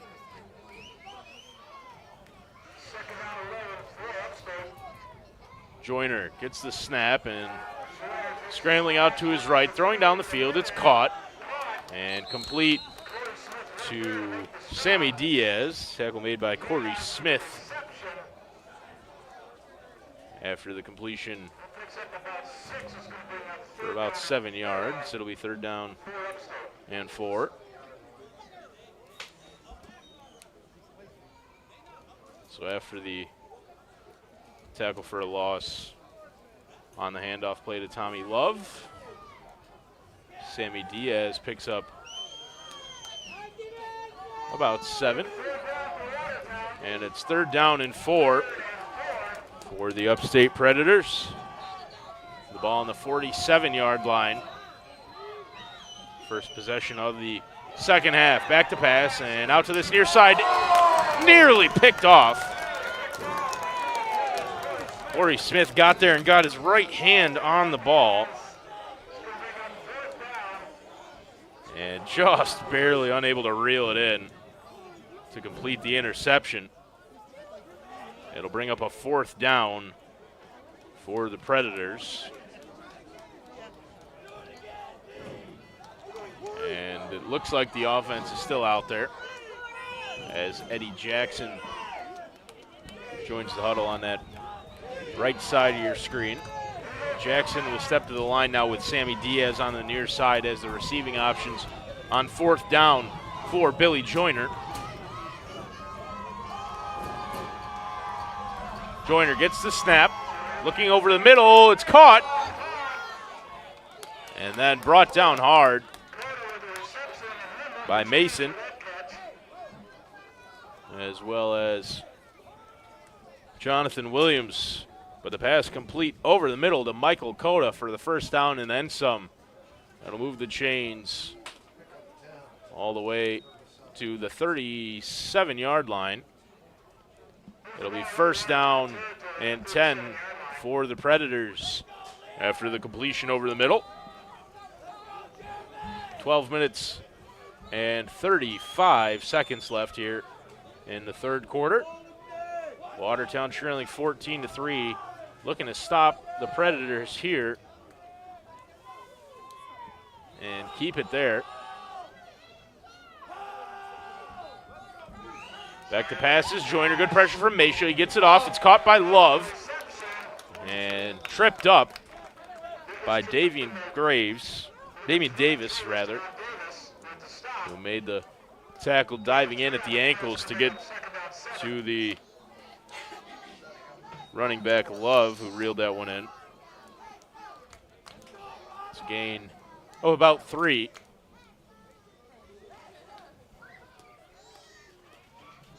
That brings up 2nd and 7 for the Upstate Predators.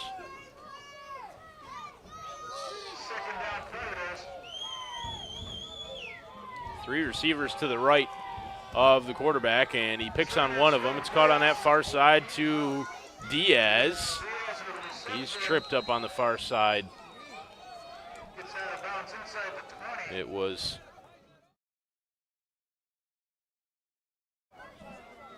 pass reeled in by Sammy Diaz there, and then he fought his way forward to pick up a first down. And so the Predators moving the chains again and threatening here right out of the gate in the second half of play. 11 minutes on the clock now. And it's first down and 10 from the 19 for the Predators.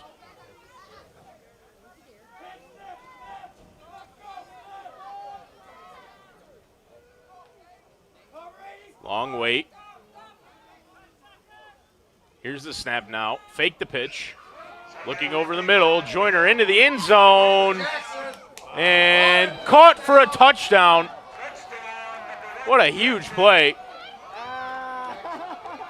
Eddie Jackson reeled that one in, and then celebrated right in front of the dog pound, which is not going to be received well.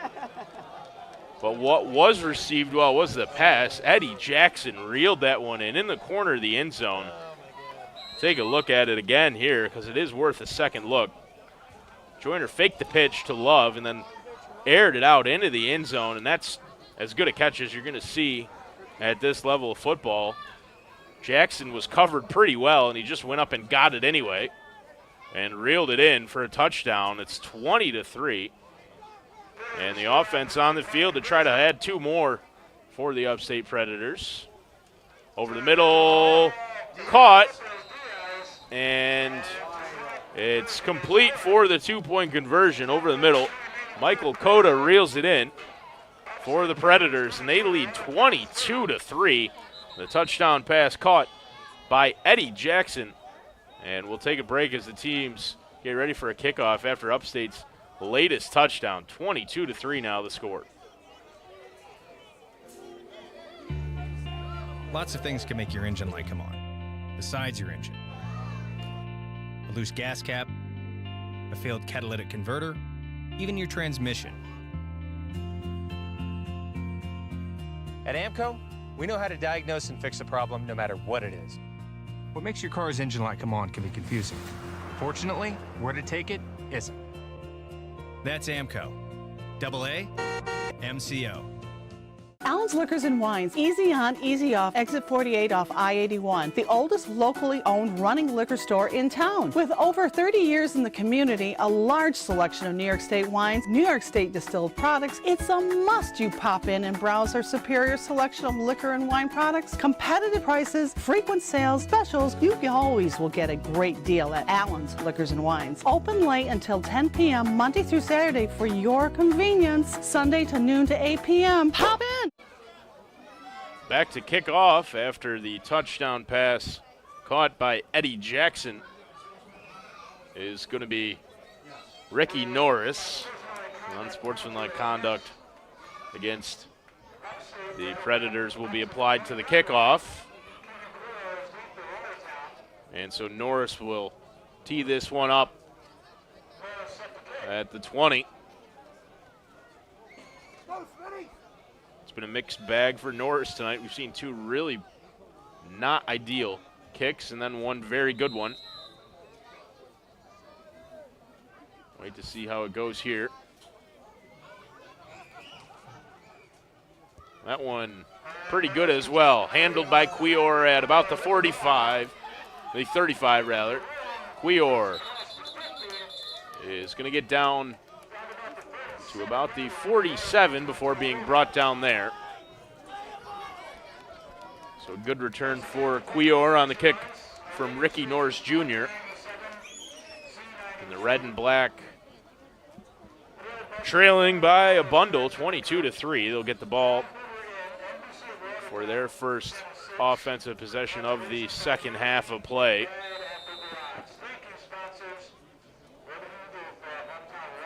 And now breaking out of the huddle. Long talk there from Sean Johnson to his offense. Been a rough night for Johnson so far. Furr and James on the near side. Handed off to Finkley. Jamal Finkley up the middle, diving forward. Gains about 4 yards on the handoff. Tackle made by Rodriguez. Jordan Rodriguez there to stop Finkley for the Predators. Gain of about 4, be second down and 6, ball on the 39. Handed off again to Finkley, and again he tries to get to this near side, and there's 3 Predators there to make the tackle. Jordan Rodriguez, Ricky Norris involved there, making a hit to stop Jamal Finkley. Fake handoff this time, and passes batted down. Thrown in the direction of Cuellar. DeAnthony Terrell got his right hand to it and batted it down. And that brings up 4th down for Watertown. The offense is still out there on what looks like a 4th down and 4 here early in the second half, trailing 22-3.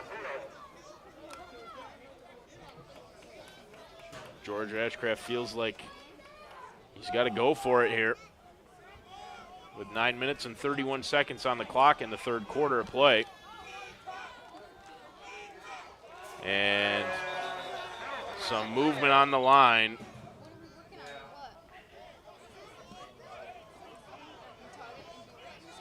Wait to see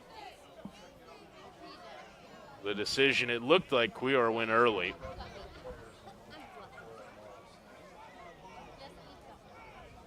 And we'll wait to see officials in discussion again here about this call.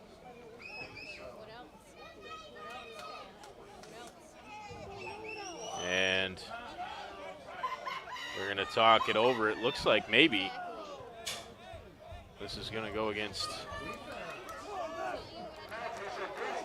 It is against the Predators. It's an offside. And that should give Watertown enough to pick up a first down. We'll wait to see. They haven't moved anything yet, but marching the ball off now. And that is going to give the Red and Black a first down, so that's a costly penalty. There was movement on the line, and it was just a matter of whether or not the Predators caused Keegan Cuellar to jump early there, which the officials ruled that they did. So a fresh set for Watertown. Johnson caught by James on this near side. And Samaj diving forward. Tackle made by Keegan Wilson Sr.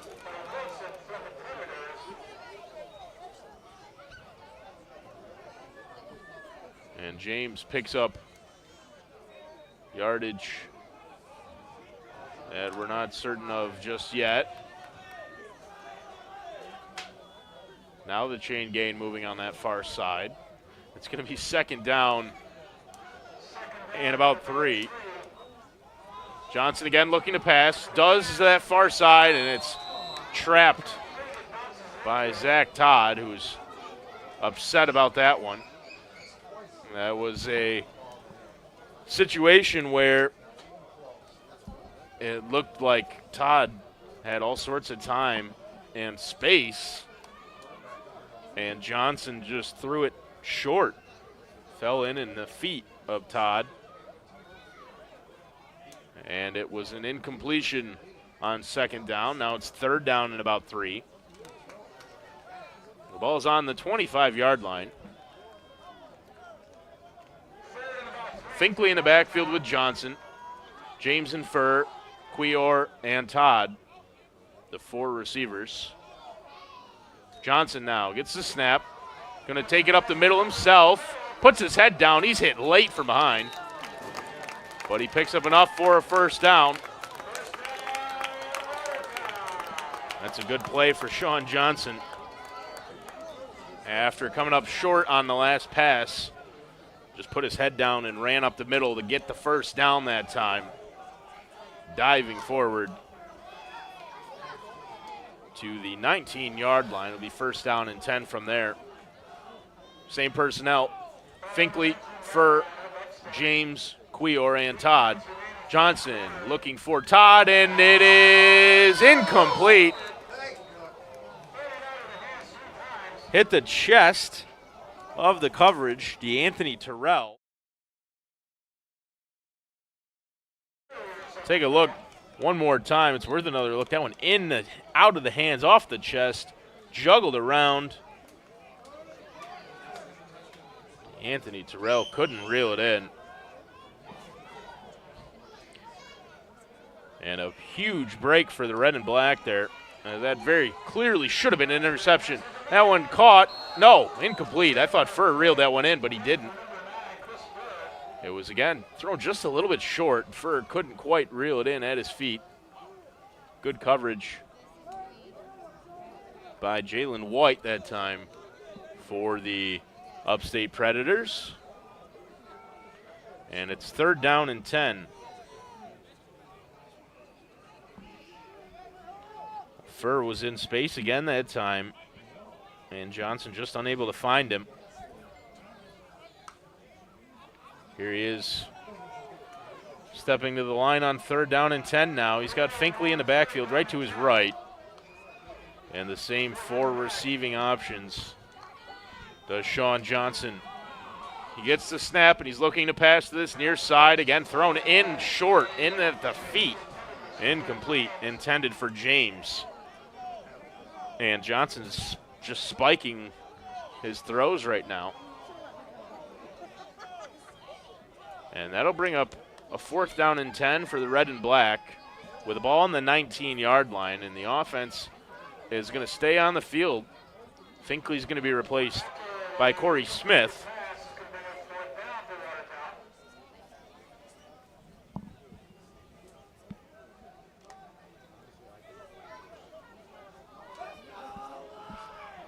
So big spot for Watertown, fourth down and 10, ball on the 19.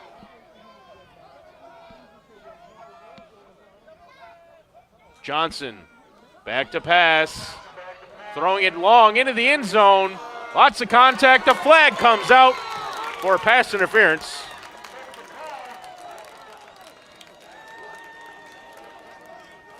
Well, pleading his case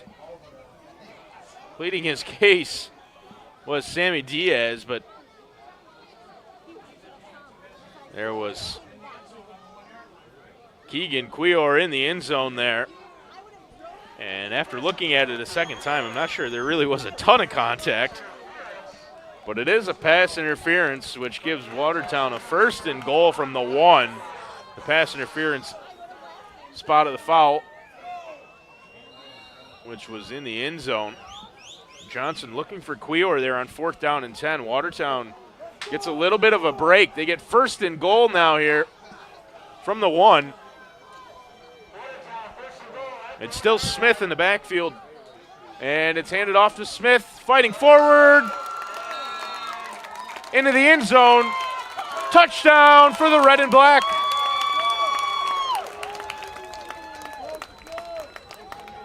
Well, Smith into the game to replace Finkley, and the goal line set, and he gets the handoff and able to power his way through, diving into the end zone, the ball just breaking the plane, and it is a touchdown for Watertown.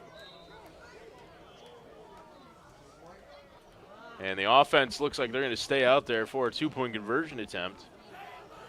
It's 22-9. Red and black looking for 2 more.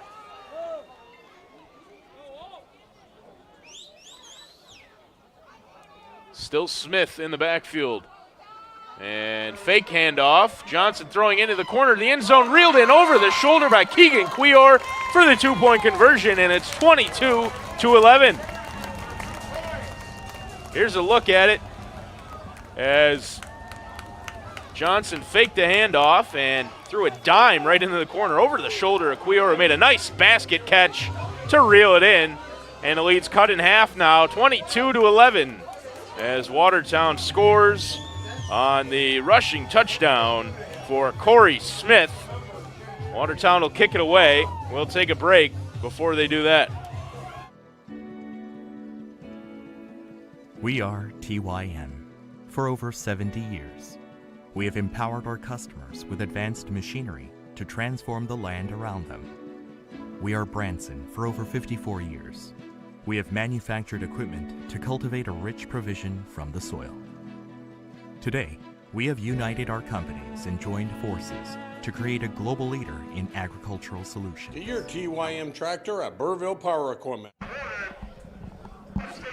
Back in Watertown, Eric Byler gets set to kick off after the rushing touchdown for Corey Smith, and then the 2-point conversion converted on a beautiful pass right over the shoulder to Keegan Cuellar, and Watertown now trails 22-11. Byler gets set to kick it away for the red and black with 7 minutes and 43 seconds left in the 3rd quarter. Again, a little squib kick, and picked up by Lawrence, and he's brought down pretty quickly. Not a long kick from Byler, but brought down, and a late flag does come out after the play. The officials having a word with Davian Davis. We'll wait to see what it is. It looked like it could have been a horse collar potentially.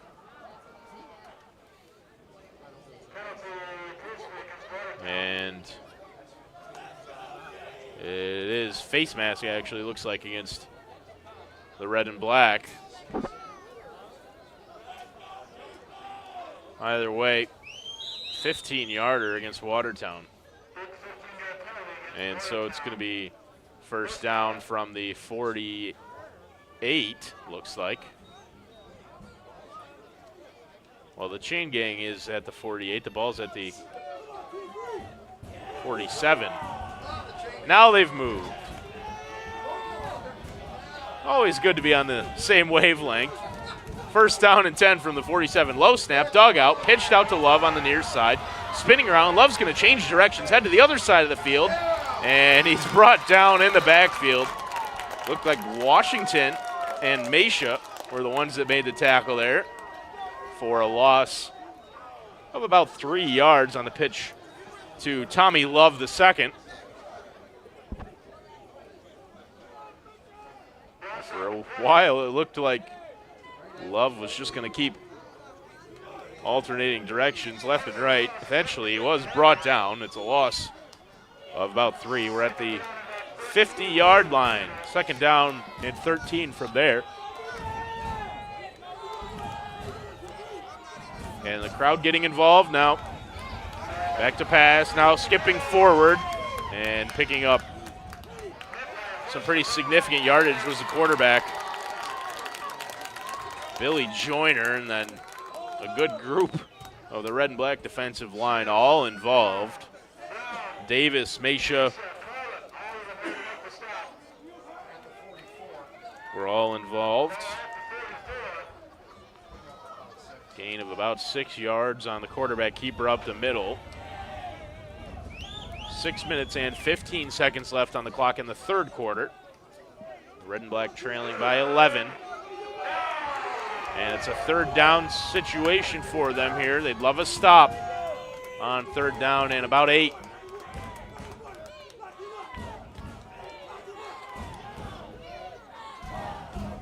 Joyner dropping the pass, good pressure. Joyner throwing, caught. It's brought in by Eddie Jackson, and it looked like he picked up enough for the first down. Jackson stayed down. There's a flag out at the 45, and Jackson in some serious pain. And the flag is an offensive holding away from where Jackson's down, back at the line of scrimmage. But Jackson in some discomfort, back up on his feet now.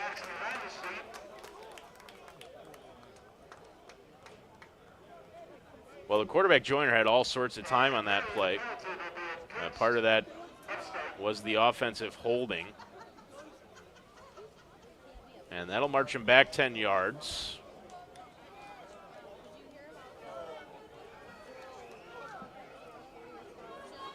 Which we're in the process of doing. 9, 10. Ball on the Predator 45-yard line after the holding. Third down and 18 to gain now for the Predators.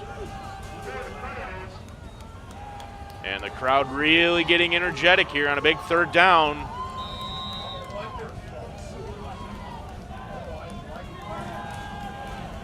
Joyner's got 2 receivers either side. Now Love's going to step to the line as well. Movement from Watertown. No flag. Joyner back to pass. He has all sorts of time. Mason now chasing him down. Joyner stepping up. Lear thrown way down the field. It is caught. And nobody ever touched him. And he's going to find his way into the end zone. There's flags down on the field back to the line of scrimmage. That one was reeled in. And then nobody downed the receiver, Gibson. He got up, walked into the end zone. But there's a couple of flags down back at the line of scrimmage. Here's a look at the throw way down the field. There's Gibson all by himself, reeled it in. And then nobody touched him. He got back up and ran into the end zone. The referee there signaled touchdown very clearly. But there's a couple of flags down now back at the original line of scrimmage. The one just off of your picture, which does not look like it's going to be picked up. But there's one down there at the 48-yard line, which is actually a couple of yards further forward than the line of scrimmage. But it looks like that is going to be a holding.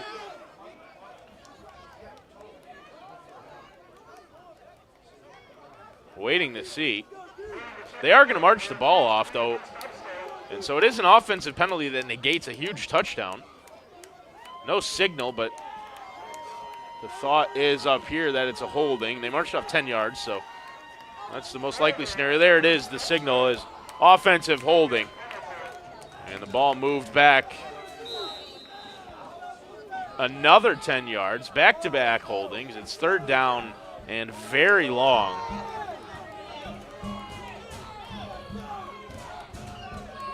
So Watertown bailed out there on the holding call. Otherwise, it would have been a long touchdown. Joyner, short pass, caught on the far side, and diving in, making a huge tackle. It was Dwayne Kirksey making the tackle there.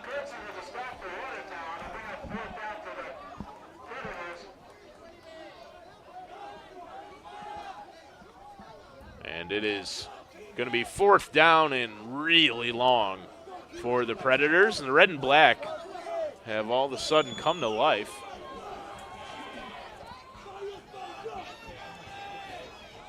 It is fourth down and about 23. And back to punt is Ricky Norris Jr. for the Predators. Back to return is Cuellar for Watertown. Punt from Norris, low, but it's pretty good. Gets a good bounce, and Cuellar is just going to let it roll. It's going to be downed by Jared Osterhout, who's got a couple of touchdowns. He's downed a couple of punts, too. And so Watertown will get it back after a huge defensive set. They scored and then forced the Predators to really struggle there on offense. A couple of big holding calls, and the red and black get the ball back with 4 minutes and 10 seconds to go in the third quarter. The score is 22-11. Red and black trying to get back into it. They started slow tonight. They didn't get anything going offensively and fell behind 6-0. Jarrett Osterhout, his first touchdown of the year. And then Osterhout added a second, sandwiching a Eric Byler field goal. This one handed off to Finkley up the middle, and he's got nowhere to go. Finkley met right at the line. In there first was Gregory Lawrence. 2nd and 9 after the 1-yard rush for Finkley up the middle.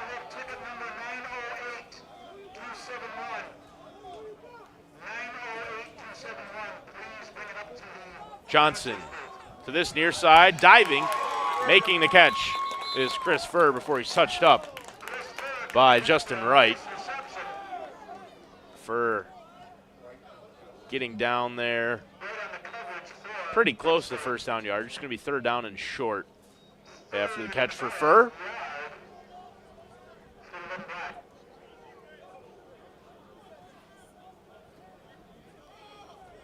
Zach Todd getting into the huddle now. And then Watertown breaks out. Furr and James, Cuellar and Todd. The receiving options for Sean Johnson. Fink in the backfield. Johnson, quick pass to the far side, caught by Todd. Enough for the first down. Brought down pretty quickly that time. But Todd able to move the sticks. Sammy Diaz making the tackle there. It's a full moon tonight, or just about. A beautiful night in Watertown. It rained pretty much all day, but the field is held up really well. And it's a gorgeous night for football. It's even a little bit chilly for the very end of July.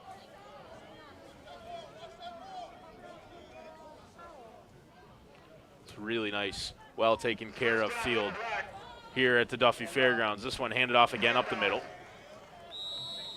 It was Fink on the carry. Got back to the line of scrimmage maybe. So no gain that time for Fink.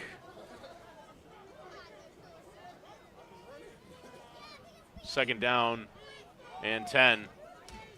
Johnson fakes the handoff, looking at this near side.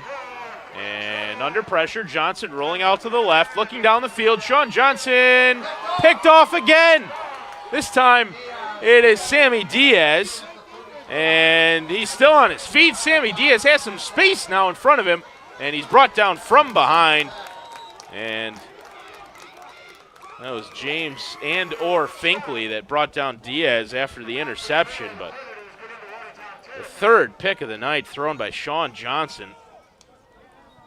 And Sammy Diaz, who's had a great night on both sides of the ball, comes up with a pick. It was Samaj James who made the tackle there. Looked like a defensive back with that tackle. Watertown with another costly turnover.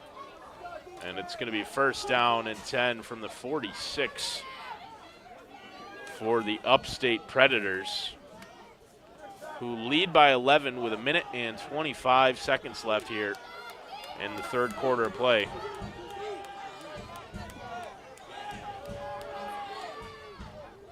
Billy Joyner handed off to Love.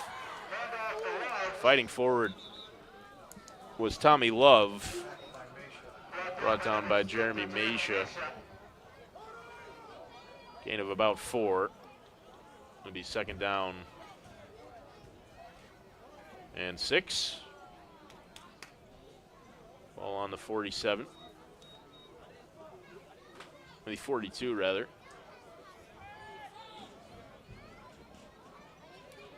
Second down for the Predators. Joyner taking his time, gets the ball handed off to Love again. And Love is shifty at the line. He's avoided hits really well tonight.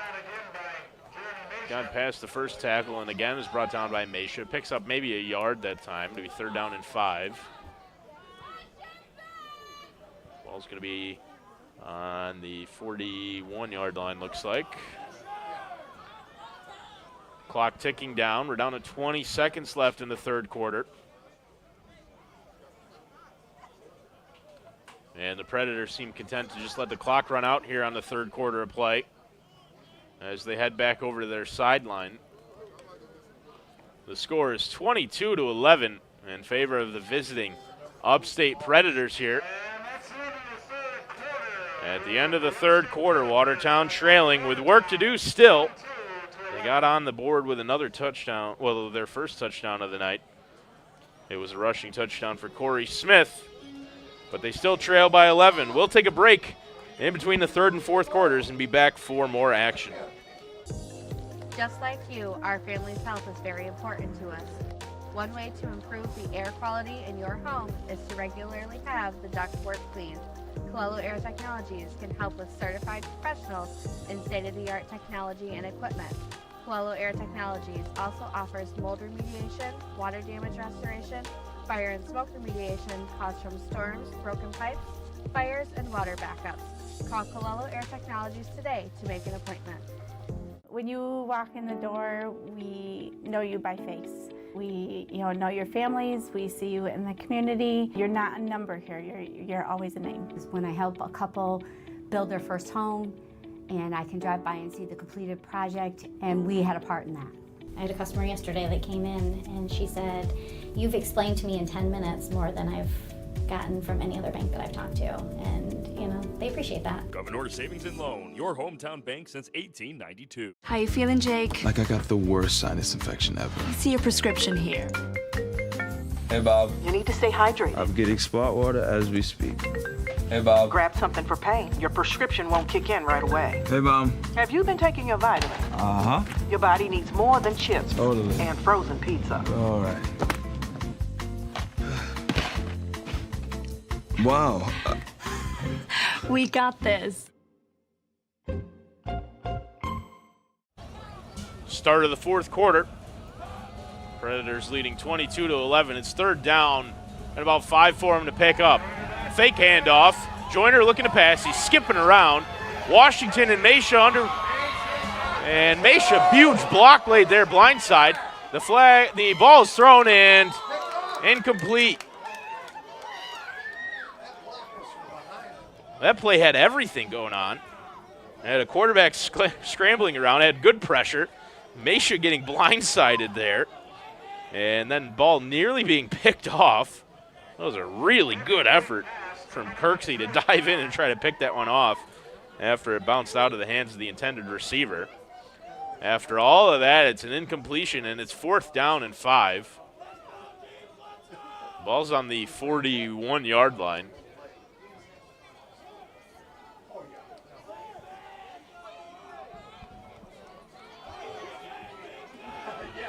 The offense on the field for Upstate, 4th down. Joyner back to pass again. Better blocking that time, looking way down the field and batted down, incomplete. Huge coverage by Jonathan Williams to get there and bat it down. Let's take a look one more time. Williams in the coverage that time did a really good job to stay with his receiver. And right there, diving in over his shoulder, just got a hand on it, made sure that Jackson couldn't reel it in, and it falls incomplete.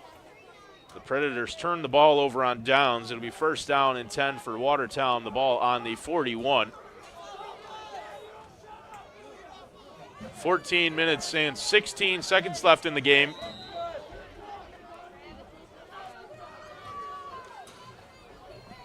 Watertown offense stepping to the line now, trailing by 11. But the defense doing its job here so far in the second half, other than when the Predators ambushed them right at the start of the second half. Todd after the catch, and big hit here on the near sideline by Wilder. Like how Wilder's got a pick. And the Watertown sideline's not very thrilled with Wilder. They thought he led with the helmet there to make the hit on Todd. Wilder's playing it up. There's definitely high contact to Zach Todd after he reeled that one in for a gain of about 2. 2nd down for Watertown. Johnson again looking to pass. He's hit late. The pass is caught by Chris Furr over the middle for the 1st down. Johnson took a hit pretty late as he was throwing that one and was driven to the ground. No flags come out, but it's a 1st down for Watertown. After Chris Furr reels one in. 1st down for Watertown. Ball on the 44 now.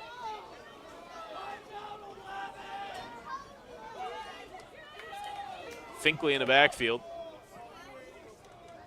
And the snap is fumbled, and a fight for it. And it looks like Watertown's on top of it.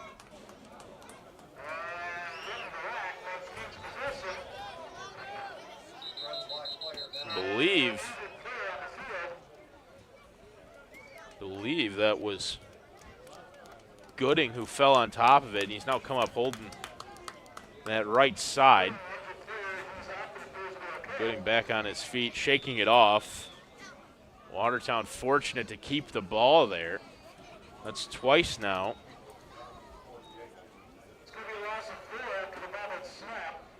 Is twice we've seen Johnson just kind of handcuffed by the snap like he wasn't necessarily expecting it. Watertown fortunate to fall on it both times. Johnson back to pass now in 2nd and long. Caught on the far side, Chris Furr, and he's hit hard too. Gets back over the initial line of scrimmage. It'll be 3rd down from there for the red and black. Chris Furr with a couple of receptions here in this offensive set now. Gain of about 5 on the reception for Furr. It'll be 3rd down and 9 for the red and black with the ball on the 43-yard line. Under 12 minutes left in the 4th quarter. The red and black need to score twice. 3rd down, Johnson looking at this near side under some pressure. He's just going to take it himself. Sean Johnson now scrambling out to this near side, skips over a tackle, steps out of bounds. He's going to be close to the 1st down, but I don't think he's got just enough. Wait to see where the ball's spotted. And it looks like they're going to give it to him. They are. 1st down for Watertown. Sean Johnson scrambled around and looked down the field, realized he didn't have anyone open, took it himself, and did a really good job right there. Made the right decision, Johnson, to just take it all by himself and picked up enough for a big first down. That's a big third down conversion for Watertown. And now it's first down and 10. With the ball on the 33-yard line, 11 minutes on the clock. Johnson fakes the handoff, looking to pass. Good blocking. Johnson under some pressure, stepping forward. Flag comes out at the line. Johnson's pass is reeled in by Furr, and then he dropped it. The rule is incomplete, not a catch and then a fumble. Incomplete pass. The flag came out at the offensive line, and I think it's almost certainly going to be a holding against Watertown, just based on where it is and when it came out. I'll wait to see. It is holding against the offense. So regardless of the outcome of the play, which was an incomplete pass, looked like Furr probably could have reeled that one in, but it bounced in after he got a couple of hands on it. Either way, that would have been negated after the holding. And so it's first down and 20 for Watertown with the ball on the 43. 10.5 minutes left on the clock now.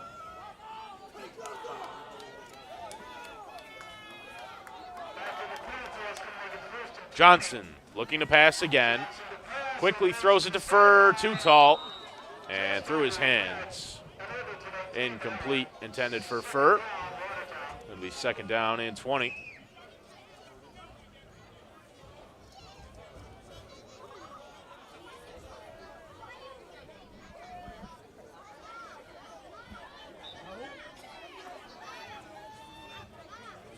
Well, lately we've seen Johnson calling the number of Chris Furr,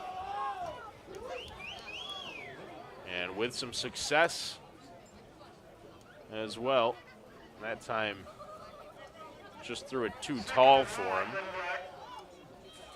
It's second down and 20. Johnson looking to pass again. Under some pressure, stepping forward. Johnson going to take it again by himself. And Cuellar with a decent block. Johnson was down and then got hit from behind. Johnson was very clearly on the ground, had his knee down, and then was hit from behind by Milan Haluaya. No flag, and it's a gain of about 7, so it'll be third down and 13 for the Red and Black with 10 minutes to go here in the fourth quarter.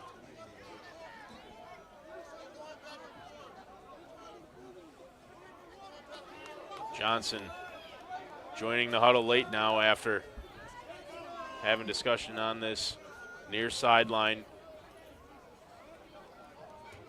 with the coaching staff.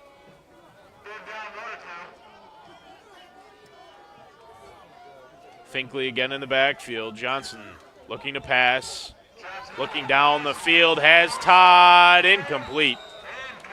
Good coverage that time by Justin Wright. Did just enough to throw off Todd, prevent him from being able to reel that one in. And so the clock stops with 9 minutes and 26 seconds left. It's a fourth down for the Red and Black. The offense will almost certainly stay out here. There's really no reason to do anything else. 22-11. And this is a huge fourth down for Watertown.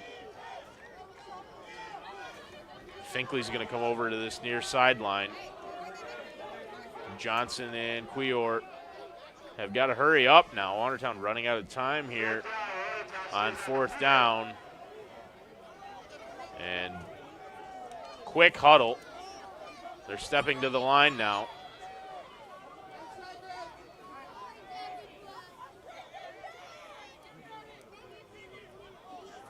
And still we're waiting. Johnson gets the snap now. Looking down the field. And first slipped. It's intercepted. And the only player with a chance is the player who made the tackle. The only one there who even had an opportunity to make a tackle was Gooding. And he's the one who did it.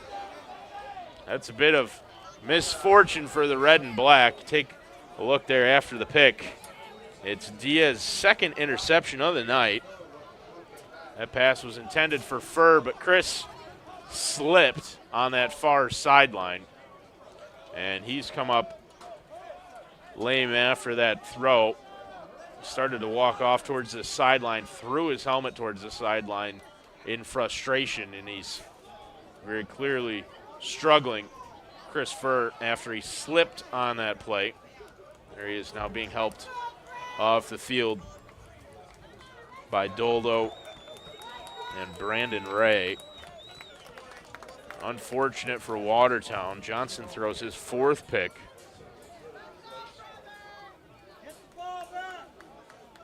And this time it's the second interception for Sammy Diaz. Furr now off to this sideline. And so it's first down and 10 after the... Joyner, handed off to Love up the middle. Dives forward and picks up about 7 on the handoff play up the middle. So it'll be 2nd and 3 after the handoff to Tommy Love the second. Clock running, under 9 minutes to go. Tackle made by Dwayne Kirchie that time for the red and black.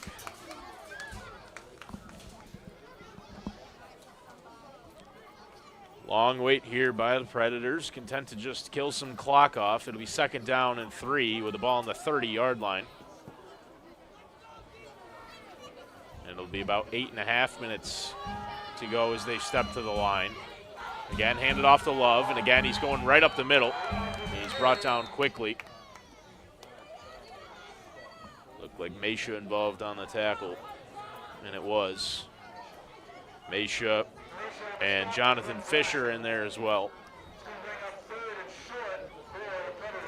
It's 3rd down and about 1 for the Predators. Ball's on the 28-yard line. Under 8 minutes to go. No matter what the outcome, this has been a productive offensive possession for the Predators. They've run the clock down quite a bit. But it's 3rd down and 1. High snap, dug out by Joyner. He's just going to step forward. He picks up the 1st down. And that is tackled there. That's a big play for the Upstate Predators. Joyner surveyed his options, realized he didn't have anything, took it himself to gain the yard necessary. That moves the sticks, gives the Predators 4 new cracks at it here. And more importantly, 4 chances to run the clock down. We're approaching 7 minutes to go in the 4th quarter. First down from the 25. Long wait. Still waiting. And now Joyner gets the snap, handed off. Joyner looked like he might have rolled an ankle there. And he's limping around in the backfield. The handoff to Love went nowhere. Joyner immediately fell over like he rolled over on that ankle. That left ankle, it looked like. Right on the snap. There was no pressure. There was nobody there other than his running back, Tommy Love, who he handed it off to. Love was met right at the line. No gain. 2nd down and 10. Ball still on the 25.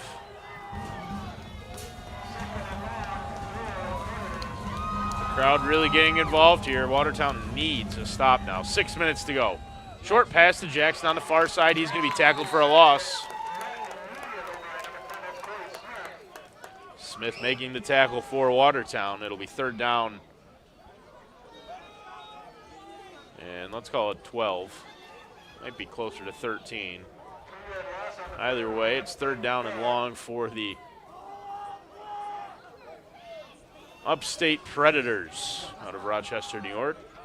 Predators 4-2 on the year. Watertown 5-2.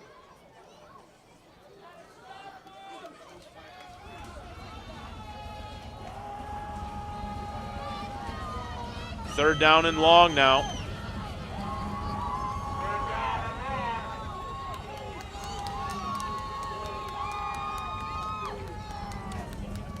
Third and long, down the field, into the end zone, picked off by Watertown, and still on his feet and still going is Corey Smith. Smith with the interception in the end zone, and then did well to avoid the tackle. Stayed on his feet. Get a look there, Corey Smith, and then it was Diaz who tried to make the tackle, the intended receiver.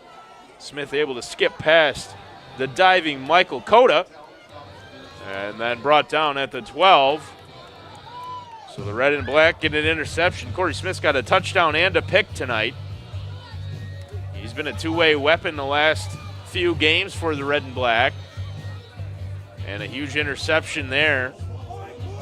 Keeps the Predators off the scoreboard. More importantly, gets Watertown the ball back with just under 5 minutes to go. They need to score twice, trailing 22-11 here in the fourth quarter. And they've got a lot of ground to make up in that 5 minutes. They're going to get the ball on what looks like the 12-yard line. First and 10 from there for the red and black. Johnson looking at this near side. It's caught. Samaj James skipping out to this near sideline. James still going, and he's going to be forced out of bounds. Big contact there. James and Wilson talk things over. They have no issues. That can't be said for the rest of the red and black sideline and a couple of the players from the Upstate Predators. And now a whistle. Looks like the Predators are going to call a timeout. So Upstate calls a timeout with 4 minutes and 19 seconds left on the clock. Watertown picked up a first down there. So it'll be 1st and 10 when we come back from this break. Our community is both the place we live and it's the people we share it with. Samaritan Health is a place where caregivers of all kinds make a real difference. And it's a community where they can build rewarding careers. Because at Samaritan, we care about our patients and we care about our people. If this sounds good to you, join us. Together, we can take care of our community and your future. Get started at www.samaritanhealth.com/careers. Gain of about 12 on the reception for Samaj James. Picks up a first down. And Watertown will have it on the 25 with 4 minutes and 19 seconds left on the clock in the fourth quarter.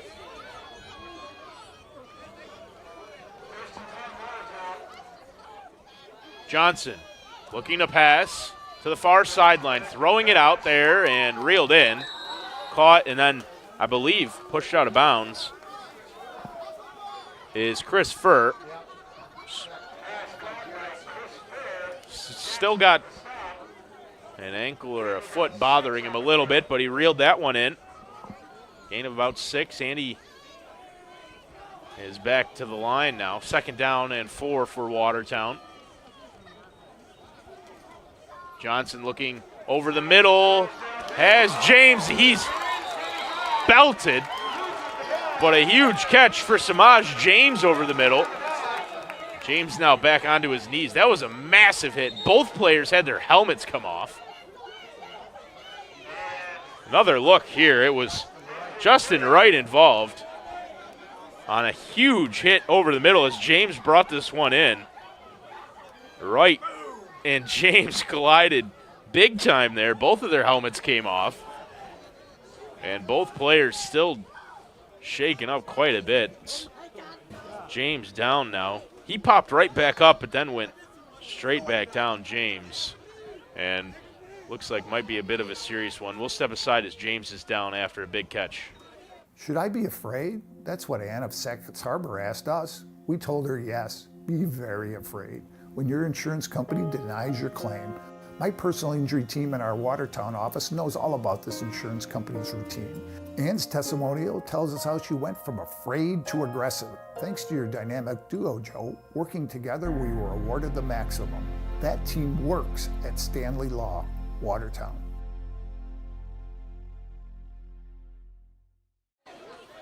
Samaj James up and off to the Watertown sideline under his own power after making a huge catch. It was a massive hit laid by Justin Wright, and one of those where both players came up a little worse for wear afterwards. But it's a big first down gain for Watertown on the reception for James over the middle. And movement on the line, free play, Johnson looking down the field, and the whistle goes. And Johnson got hit late. There's two flags, the initial flag that came out on the play, and then one on the far sideline also. Well, there's motion on the line, but no whistle, and so it looked as though it might have been a free play for Watertown, but then the whistle happened and another flag came out. Johnson took a lick late, and we're having conversations here, the officials and members of the Watertown offensive line. See if we can get a verdict here.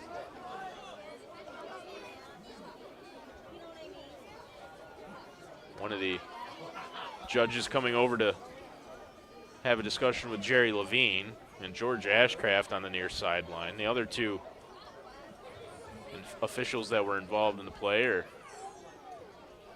right at the line of scrimmage there with the flag and discussing things over now with Chris Furr. Here's the signal, and it is roughing the passer against the Predators, obviously, which is a 15-yard penalty.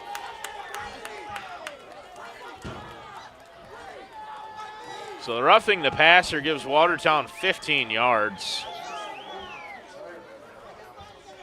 which is huge for the red and black. There's 3 minutes and 14 seconds left for Watertown. And they need to score twice.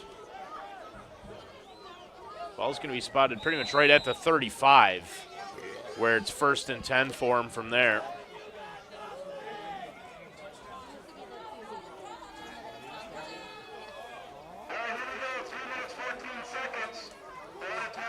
Johnson to this near side, too tall and incomplete.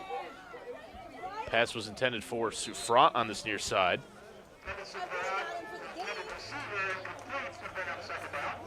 So the clock stops at 3 minutes and 10 seconds on the incompletion.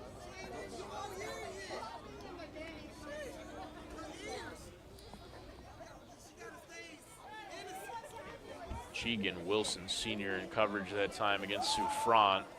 Pass was just thrown too tall for him. 2nd down and 10. Red and black taking their time here.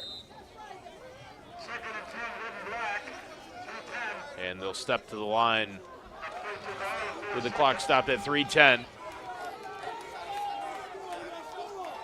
Cuyour's coming to this near side with Souffrant and Todd. James, short screen to Finkley. No to Corey Smith.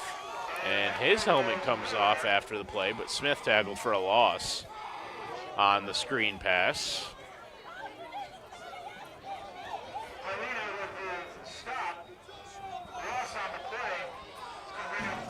Be 3rd down and long for Watertown after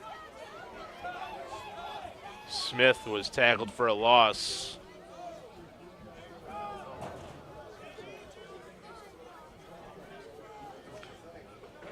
Clock running, 2 minutes and 30 seconds now.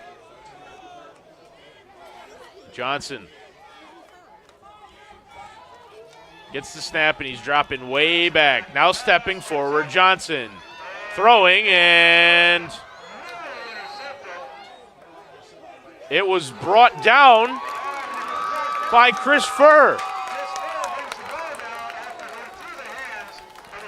Well, that one looked like it was going to get picked off for all the world.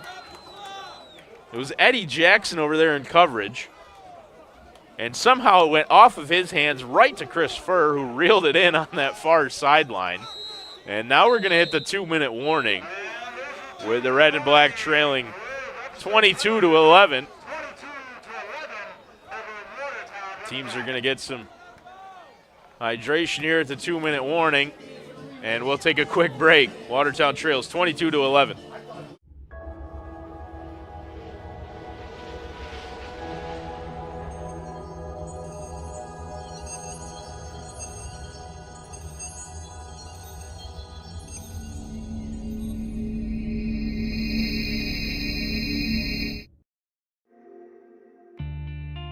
Lots of things can make your engine light come on, besides your engine. A loose gas cap, a failed catalytic converter, even your transmission.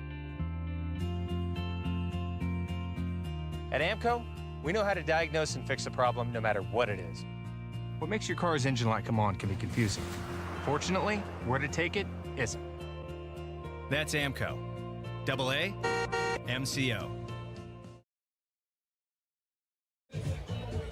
Back in Watertown, it's pretty desperate times for the red and black. They trail by 11 with only 2 minutes left.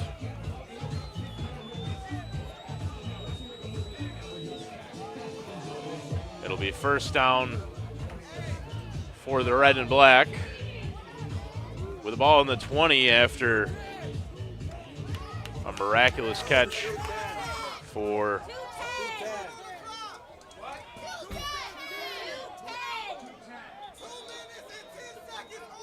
We're going to put 2 minutes.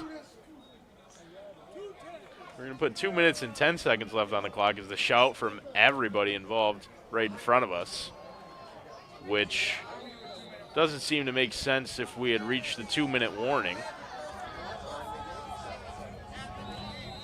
Nevertheless, it's going to be 2 minutes and 10 seconds left on the clock, we think.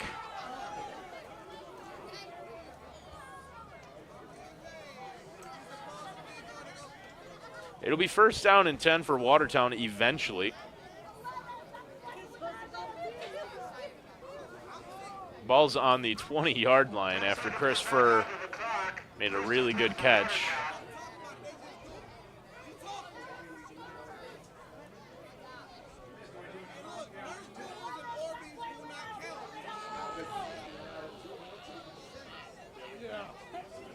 Trying to figure out exactly what's going on here. We reached the 2-minute warning. And then after that, stoppage in play. The referee signaled to us to put 2 minutes and 10 seconds on the clock, which then, what happens from there? Do we have another 2-minute warning?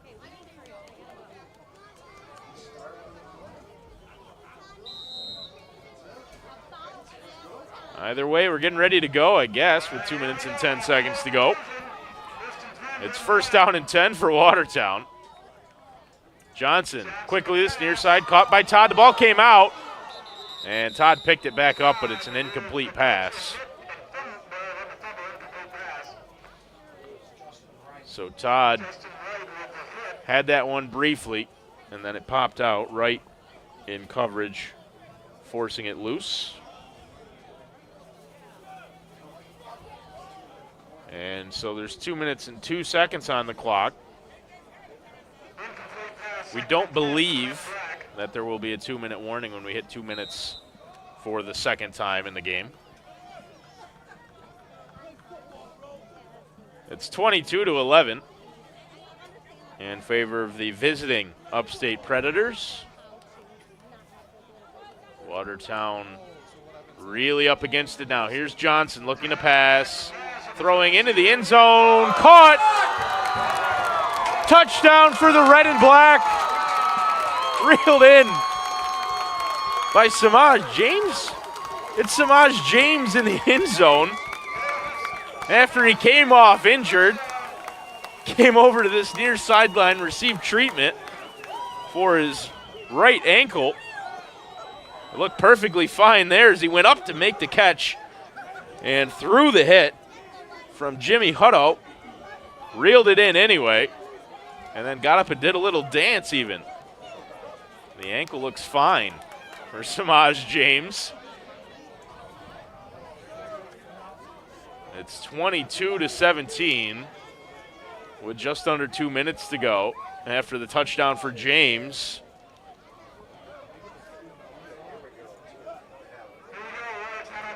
The red and black going for 2 here, and flag comes out, delay a game. Watertown called for a delay a game here.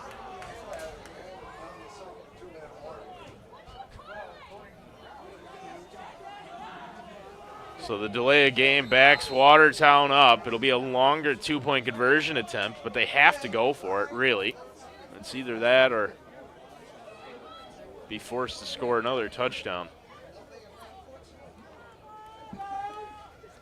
Johnson looking to the end zone, has Todd, who goes up and incomplete. So the 2-point conversion attempt, no good. Helmet comes off of Justin Wright in coverage, who did a good job. I don't think I've seen as many helmets come off in a football game as I have tonight. Here's a look as Todd went up to get that. Looked like he had it for a second, but Wright, really good coverage. Batted it down, incomplete. So the 2-point conversion attempt, no good. Liquors and Wines, easy on, easy off, exit 48 off I-81, the oldest locally owned running liquor store in town. With over 30 years in the community, a large selection of New York State wines, New York State distilled products, it's a must you pop in and browse our superior selection of liquor and wine products, competitive prices, frequent sales, specials. You always will get a great deal at Allen's Liquors and Wines. Open late until 10 p.m. Monday through Saturday for your convenience, Sunday to noon to 8 p.m. Pop in! We are TYM. For over 70 years, we have empowered our customers with advanced machinery to transform the land around them. We are Branson for over 54 years. We have manufactured equipment to cultivate a rich provision from the soil. Today, we have united our companies and joined forces to create a global leader in agricultural solutions. To your TYM tractor at Burrville Power Equipment. Back in Watertown after Samaj James went up to get one and scored a touchdown. It looks like Watertown might possibly attempt an onside kick. We'll see. It's Byler either way. And I think Byler did try the onside kick. The ball came loose, and a fight for it right here in front of us. And it looks like it might be Watertown. So hard to tell in this sort of situation who came up with it. Neither side is really celebrating or gesturing at all. Watertown now maybe starting to think that they have a chance to come up with this one here. And still fighting. That one hit right in the chest and came right back out. And we're still fighting for it. It was Coda down there. And he doesn't have the ball. Watertown doesn't have the ball. And there's been zero signal. There's Joyner, the quarterback, already on the field for Upstate. And it's the Watertown defense headed out there.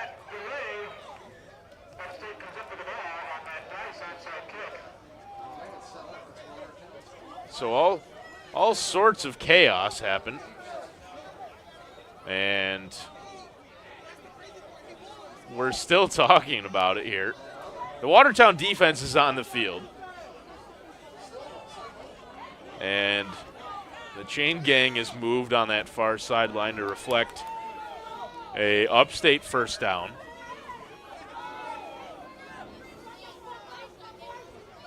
And the officials are still talking it over. It's the Predators offense on the field. There was never a signal from any of the officials there. None of the officials made any sort of gesture or any sort of motion that could possibly be interpreted as the inkling of a gesture. There was nothing at all from any of the referees. But it's an Upstate Predators ball after the onside kick. Handed off to Love, and he's going to be stopped. He's fighting forward. Wasting clock is Love, but he's driven backwards. And they're going to maybe give him a yard on forward progress. Watertown's going to call timeout to stop the clock.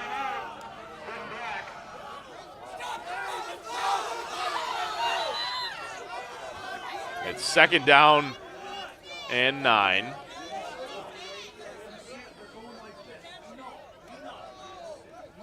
Minute 27 on the clock. 22-17 in favor of the visiting Predators. Crowd's getting a little testy here in Watertown. They're always fiery. They're always passionate. Watertown called timeout to stop the clock. And none of the officials ever really signaled anything. We're going to put 1:44 on the clock. 1:45 on the clock. So that helps Watertown a little bit there, getting an extra 10 or 12 seconds on the clock now. It's 1:45 after the timeout.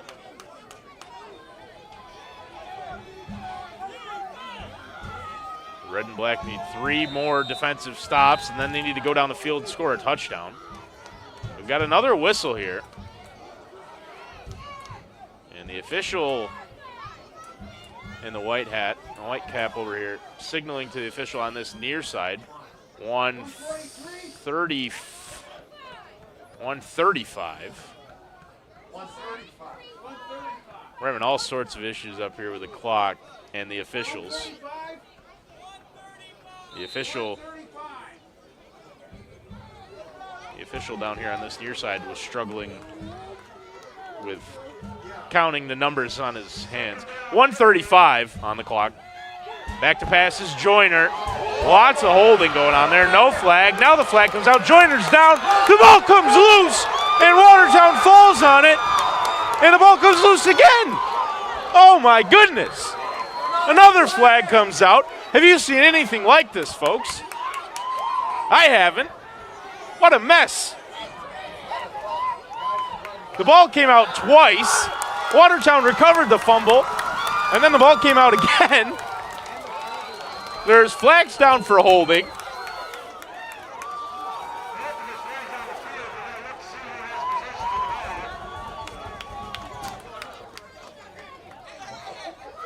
This is insanity. Everything about it. From all parties involved. I can see Steve's working on trying to get us a replay. I don't want to put the pressure on him, but this was just a ridiculous play. And there is an offensive holding. And Watertown looks like they're going to decline the offensive holding, which would make sense if they had recovered a fumble. Here's maybe a look, potentially.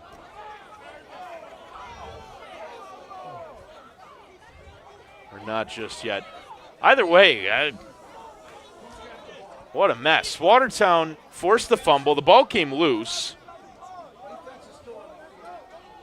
The Watertown defense is still out there.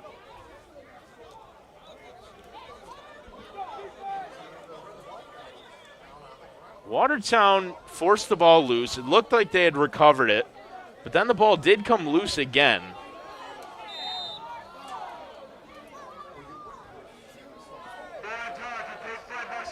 This looks like this may be the play before all of that nonsense happened. I can't tell exactly.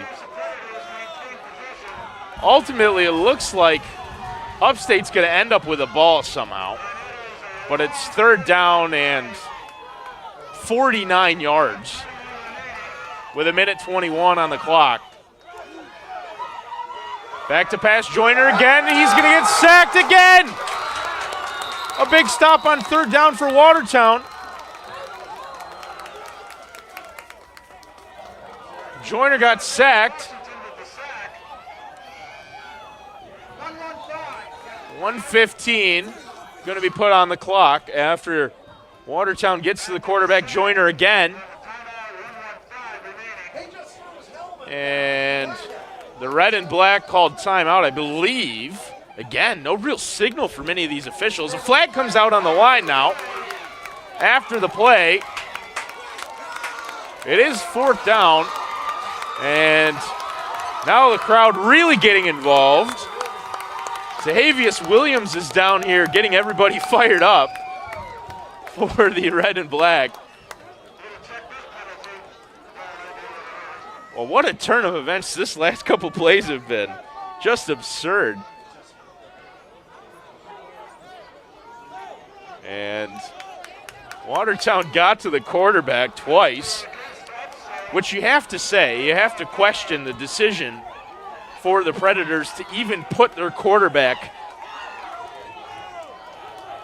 Joyner, in that situation twice in a row. There's no reason for him to even think about passing the football, but he's been sacked twice, and now Upstate trying to punt it away out of their own end zone, and they're taking a safety, which is a wise move that none of us up here, I don't think, anticipated.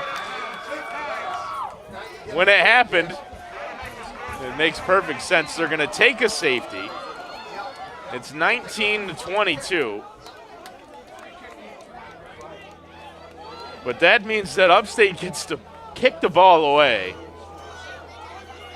from the 20-yard line. After all of this mess, we'll take a break and be back. Just like you, our family's health is very important to us. One way to improve the air quality in your home is to regularly have the ductwork cleaned. Colello Air Technologies can help with certified professionals in state-of-the-art technology and equipment. Colello Air Technologies also offers mold remediation, water damage restoration, fire and smoke remediation caused from storms, broken pipes, fires, and water backups. Call Colello Air Technologies today to make an appointment. Back in Watertown for the safety punt. After the Predators decided to take a safety as opposed to trying to punt the ball away. So it'll be a free kick from the 20-yard line for Ricky Norris Jr. 1:11 on the clock. The score's now 19-22. That's a really good kick from Norris. Cuellar reels it in, and he pitches it out to this near side, and still going Smith. He's down inside the 40 for Watertown. 1 minute and 3 seconds left on the clock for the red and black. And they'll have the football here with a chance. They've got a prayer.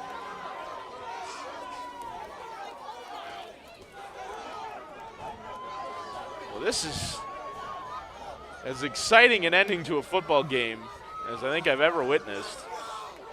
It's had just about everything. Potential fumbles, drama, intrigue. And now Watertown has a chance here with 1 minute and 3 on the clock. Trailing by 3, the red and black have a shot here. The ball's going to be on the 38. It's first down and 10 for Sean Johnson and the red and black from there. Here he is, Johnson. Looking to pass. He's going to take it up the middle. And he's brought down. And the red and black going to have to use their last timeout now. So the red and black call a timeout. Johnson took that one up the middle by himself, which is maybe one of the worst options in this situation, trying to keep the clock stopped. Johnson took it right up the middle, which forced Watertown to use their last timeout. There's 56 seconds left on the clock. In a situation where a field goal would tie it. It'll be second down and 9 for Watertown here. Under a minute to go. Red and black out of timeouts now. They'll step to the line. First, Souffrant, Cuillor on the far side, Todd and James on the near side for the quarterback, Johnson.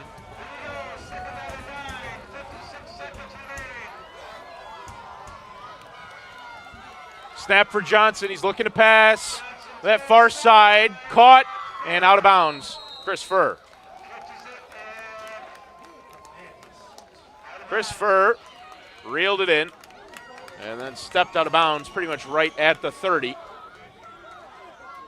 It's going to be third down from there for the red and black and about 4 to pick up.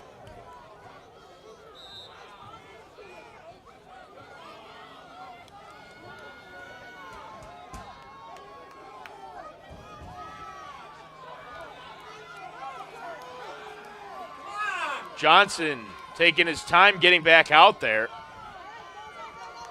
He's got 5 receivers and 50 seconds to work with. Johnson stepping up the middle, slides, and it's going to be close to see if he picked up the first down. Either way, the red and black have got to get going.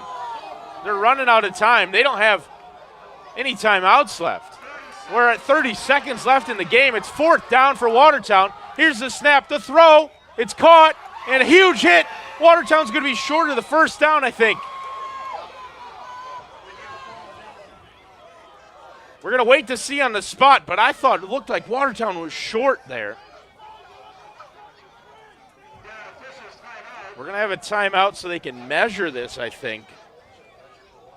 It looks like a pretty favorable spot. I don't think Watertown was as far forward as they're going to give him. We're waiting to see. There's 21 seconds left on the clock. If Watertown doesn't end up with a first down here, it's over. There's the spot. And we are waiting for a measurement, I believe. And they're coming out onto the field. This is the game.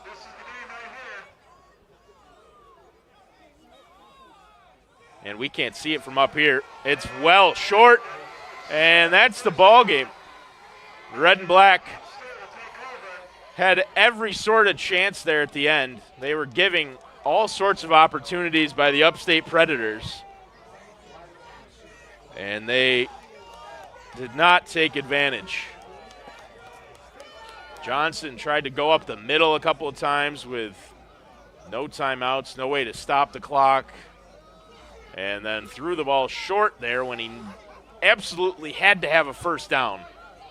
And they didn't pick it up.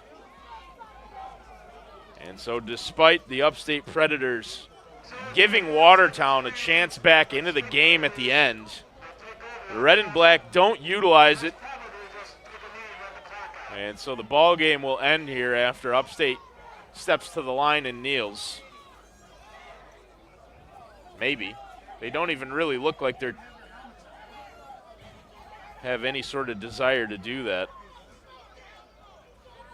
Upstate is taking all sorts of time here. The referee in a white hat just picked up a flag off of the field. And it's a personal foul against the Predators. That was the signal. And they're going to back them up 15 yards. So it's a personal foul against Upstate, which almost certainly has to be something that somebody said. There's 21 seconds left on the clock. The Predators are just going to snap this and kneel.